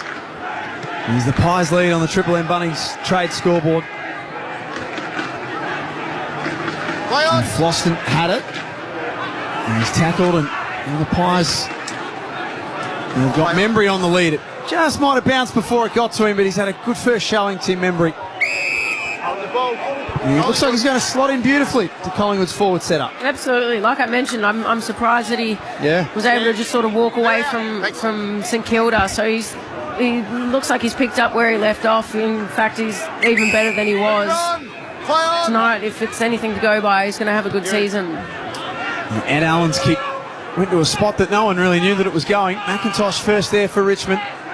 Through the corridor, McAuliffe, and now Floston. Nice kick into space, and here's a chance for the Tigers. Beautiful kick into the path of Banks, who marks, takes off, works his way inside forward 50. The kick is across the face of goal and knocked out of play in the end for a throw-in right next to the left behind post. It wasn't a great kick from Sam Banks. You'd say he's nearly running too far, but it's almost a better idea just to go for goal. He had the grass in front of him. Instead has just missed past the goal square and gone out of bounds, but nonetheless Tigers will get another chance inside the throw-in here. Chance for the Tigers deep in attack. No winner from the throw-in, and we're going to do it all again this time about 40 metres around from Richmond's goal. The minutes tick down here at Ikon Park. Triple M Red Z lending stats, another role change. Camden McIntosh, 30 disposals tonight, 15 centre bounces he's attended. Never had 30 in his 190 games in AFL level, so Joe, talking about the senior bodies, he might have moved in there. He'll be chuffed. Yeah, absolutely. We're talking about his 1-year contracts, isn't it? We're getting 2 at this time. How many centre bounces did you say he attended? 15. Normally a 100% winger, so it's a big number for him. I was thinking, how easy is this? Finally, I played in the midfielder the last 10 years. Struggling out in the wing all day. Yeah. Doing all the hard running, protecting all the midfielders that go kick chasing. Samson Ryan doing the ruck work for Richmond. Maybe one last chance to finish the night on a high. And Quainer has other ideas, as does Perryman.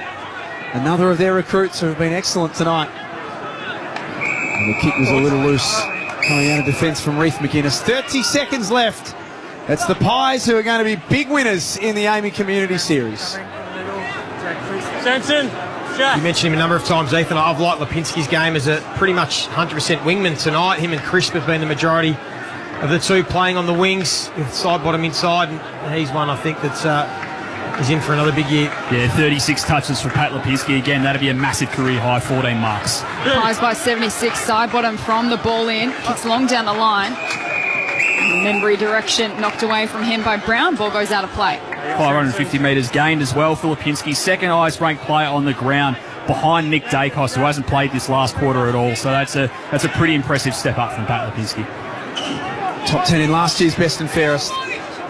He looks primed, and Collingwood as a whole look primed for season 2025. Lipinski on cue, kicks the ball off the ground. Hill hunting after it. Siren is about to sound. And the Tigers have got some work to do, but for Collingwood, they look legitimate. At the buzzer, Josh Daicos misses. Craig McRae wanted one serious hit out before round 0, and that's exactly what he got. Collingwood winners tonight, 21-6, 132 to 6-13-49.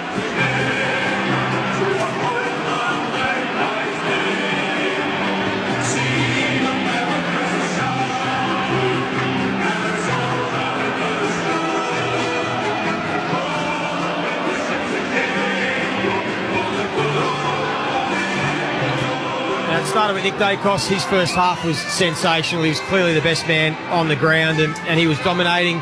And then from there, the team were able to use the ball really nicely. I thought Houston looked great, Josh Daicos, so that combination across half-back. I mentioned Lipinski playing out on the wing. We know he's got the class. And then the forwards all got in on the act. The chemistry and connection with their forwards was really good. They were all able to hit the scoreboard. From an offensive point of view, I thought that they would really like what they saw. And defensively, they would challenge a little bit at times, but otherwise they held up, and yeah, I think they're primed for a strong start, the Pies.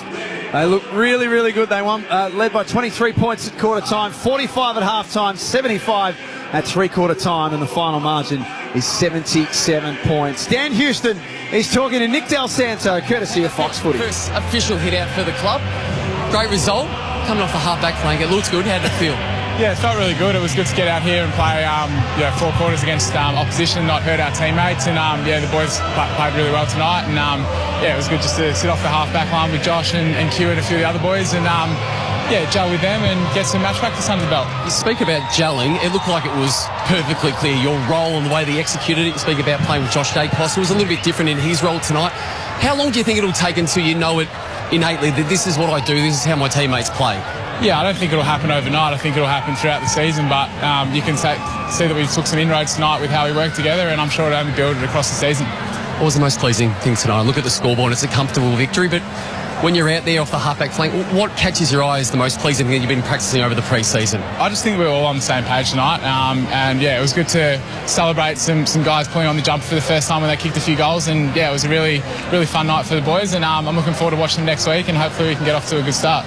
Give me one player that surprised you. So you're at Port Adelaide, very successful for a period of time. A player that you had an impression of, but when you got here it was completely different. That's a tough one there. But I think Harry Perryman. I think GWS probably don't get a lot of spotlight up there. And I think now that he's put on the Collingwood colours, I think he's going to be a really good player for us. We'll definitely be in the spotlight of the Pies. Congratulations on a great performance. Enjoy your week off next week, and then we look forward to seeing you for the remainder of the year. Cheers, mate. He's going to be a fantastic pickup for the Pies, Dan Houston. 21-6, 132 to 6-13-49. They win tonight. We're going to come back and wrap it up on the other side of this. For McDonald's and Ream Hot Water, all season long, Triple M rocks footy. Now you can stream the footy wherever you go. Download the Listener app and select Triple M. For Ream Hot Water and McDonald's, Triple M rocks footy.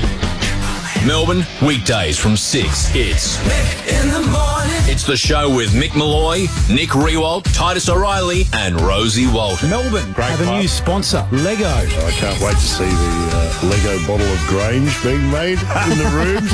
Lego entrecote.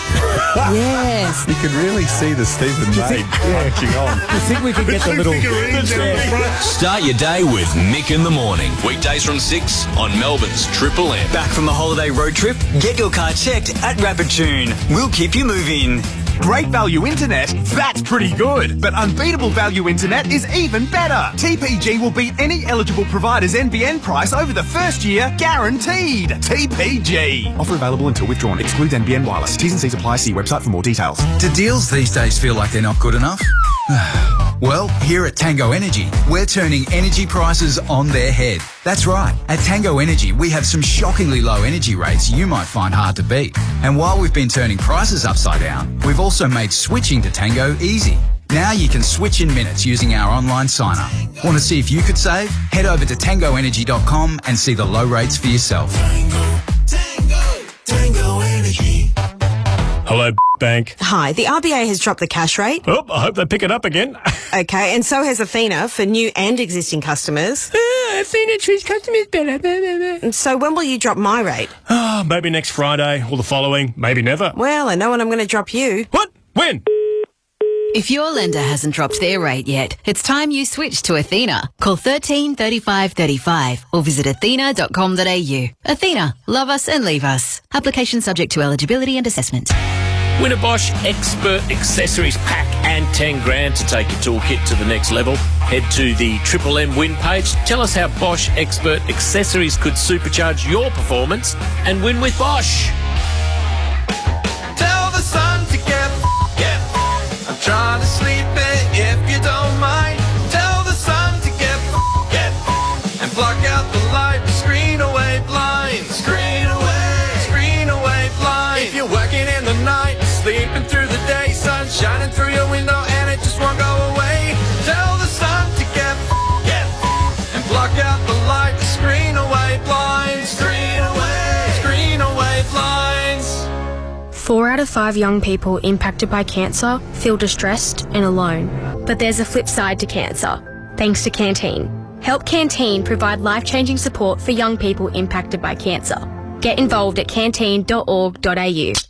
Han 3.5. Han's slightly more sensible sibling. Enjoy the great taste low-carb combo of Han with the added benefit of a mid-strength. Han 3.5. Low-carb, mid-strength. How good? Drink responsibly. Mom! Jeremy broke the tap! No, I didn't! Call RACV Trades to deal with your home emergency fast. Qualified tradies available 24/7 with no surcharges. Hey. Hi, come in. Prepare for the best with RACV Emergency Trades. That's all sorted. Great. Back to brushing, boys. All works performed by Club Home Response Proprietary Limited, trading as RACV Trades. CDBU 100178. T's and C's apply. Shut up! The footy's on Triple M! For Ream Hot Water and McDonald's. Triple M rocks footy. Collingwood pose for a team photo. Winners of the Food Bank Shield tonight. Great cause as well. The pineapple on top of the trophy. Sarah Hosking, as you pointed out during the game. We did, but you didn't quite pick it up, did we? But it is a wonderful cause. Every sale from the tickets tonight goes towards Food Bank and helping Victorians be able to put some food on their plates. They put plenty of food on their plate tonight, Joey Montagna. The Pies, they had a big win to the tune of 77 points. Yeah, they all feasted tonight, didn't they? And that's what's going to happen to a lot of teams. Against Richmond, they're all going to get plenty of ball, get great opportunity, and Collingwood look sharp. I think they've done everything they need to now. Hopefully they get Maynard and De Goey back to kickstart opening round. Otherwise, they're going to be at full strength. Everyone got through tonight. They've got plenty of options in the midfield and forward line. The back line is pretty settled, so I don't think they could have asked for much more from what we saw from them the game today. Just give us a couple of the major ball winners for the night, Ethan Meldrum, please. Yeah, Pat Lipinski, Red Z Lending Stats. He was probably the standout story for the Pies as far as they're concerned. As you guys have been saying, very settled team. 37 disposals for him. He's never done that in a game played for 4 premiership points, 14 14 marks as well, nearly 600 metres gained. Nick Daicos doing as he normally does, had 32 touches in just under 3 quarters. Josh Daicos at 27 as well. Dan Houston, his first hit out for Collingwood, 22 touches and a goal. Harry Perryman, his first hit out for Collingwood, 20 disposals, 10 tackles in the midfield. And Tim Membrey, his first hit out for the Pies, 4 goals, 11 disposals. Hopper, 31 for the Tigers. McIntosh, 20. Sam Banks, 21 disposals. Tyler Sonsie in the midfield, 18. A couple of stories for the Tigers as well. One takeaway for Richmond, be it good or bad, Sarah, that Adam Uze can come away from this one and have a chat to the group about post-game. Well, I think they had patches, and in particular in that first half, and I guess for me it's the fact that they were able to hit the scoreboard, they just weren't accurate. So I think if you're going to take something away, you can at least, they got the ball in their forward half and forward 50, they just weren't able to convert it. So, I mean, I think, again, you just need these young players to start to gel and get more games under their belt and play with each other. Again, I was impressed with Hopper, Taranto, Short as well. I thought he had a lot of score involvements and he helped drove some of that passage of play. But, you know, some of your younger players like Trezise, Blight and Steely Green, I thought they stood up tonight. Mansell as well, who I mentioned at the start. He's, I think, going to take on one of that key forward kind of roles in their forward half, and hopefully again you get Lynch back. Prestia adds a little bit of depth to the team as well, so I think, you know, they have some positives coming out of tonight. Plenty of these tonight for Collingwood, but here is our Macca's I'm loving it moment. Pendlebury to Nick Daicos. When those two combine, good things happen. He tucks it under the arm, gives off the handball to a running Perryman who bangs it home. Pure class from the Pies.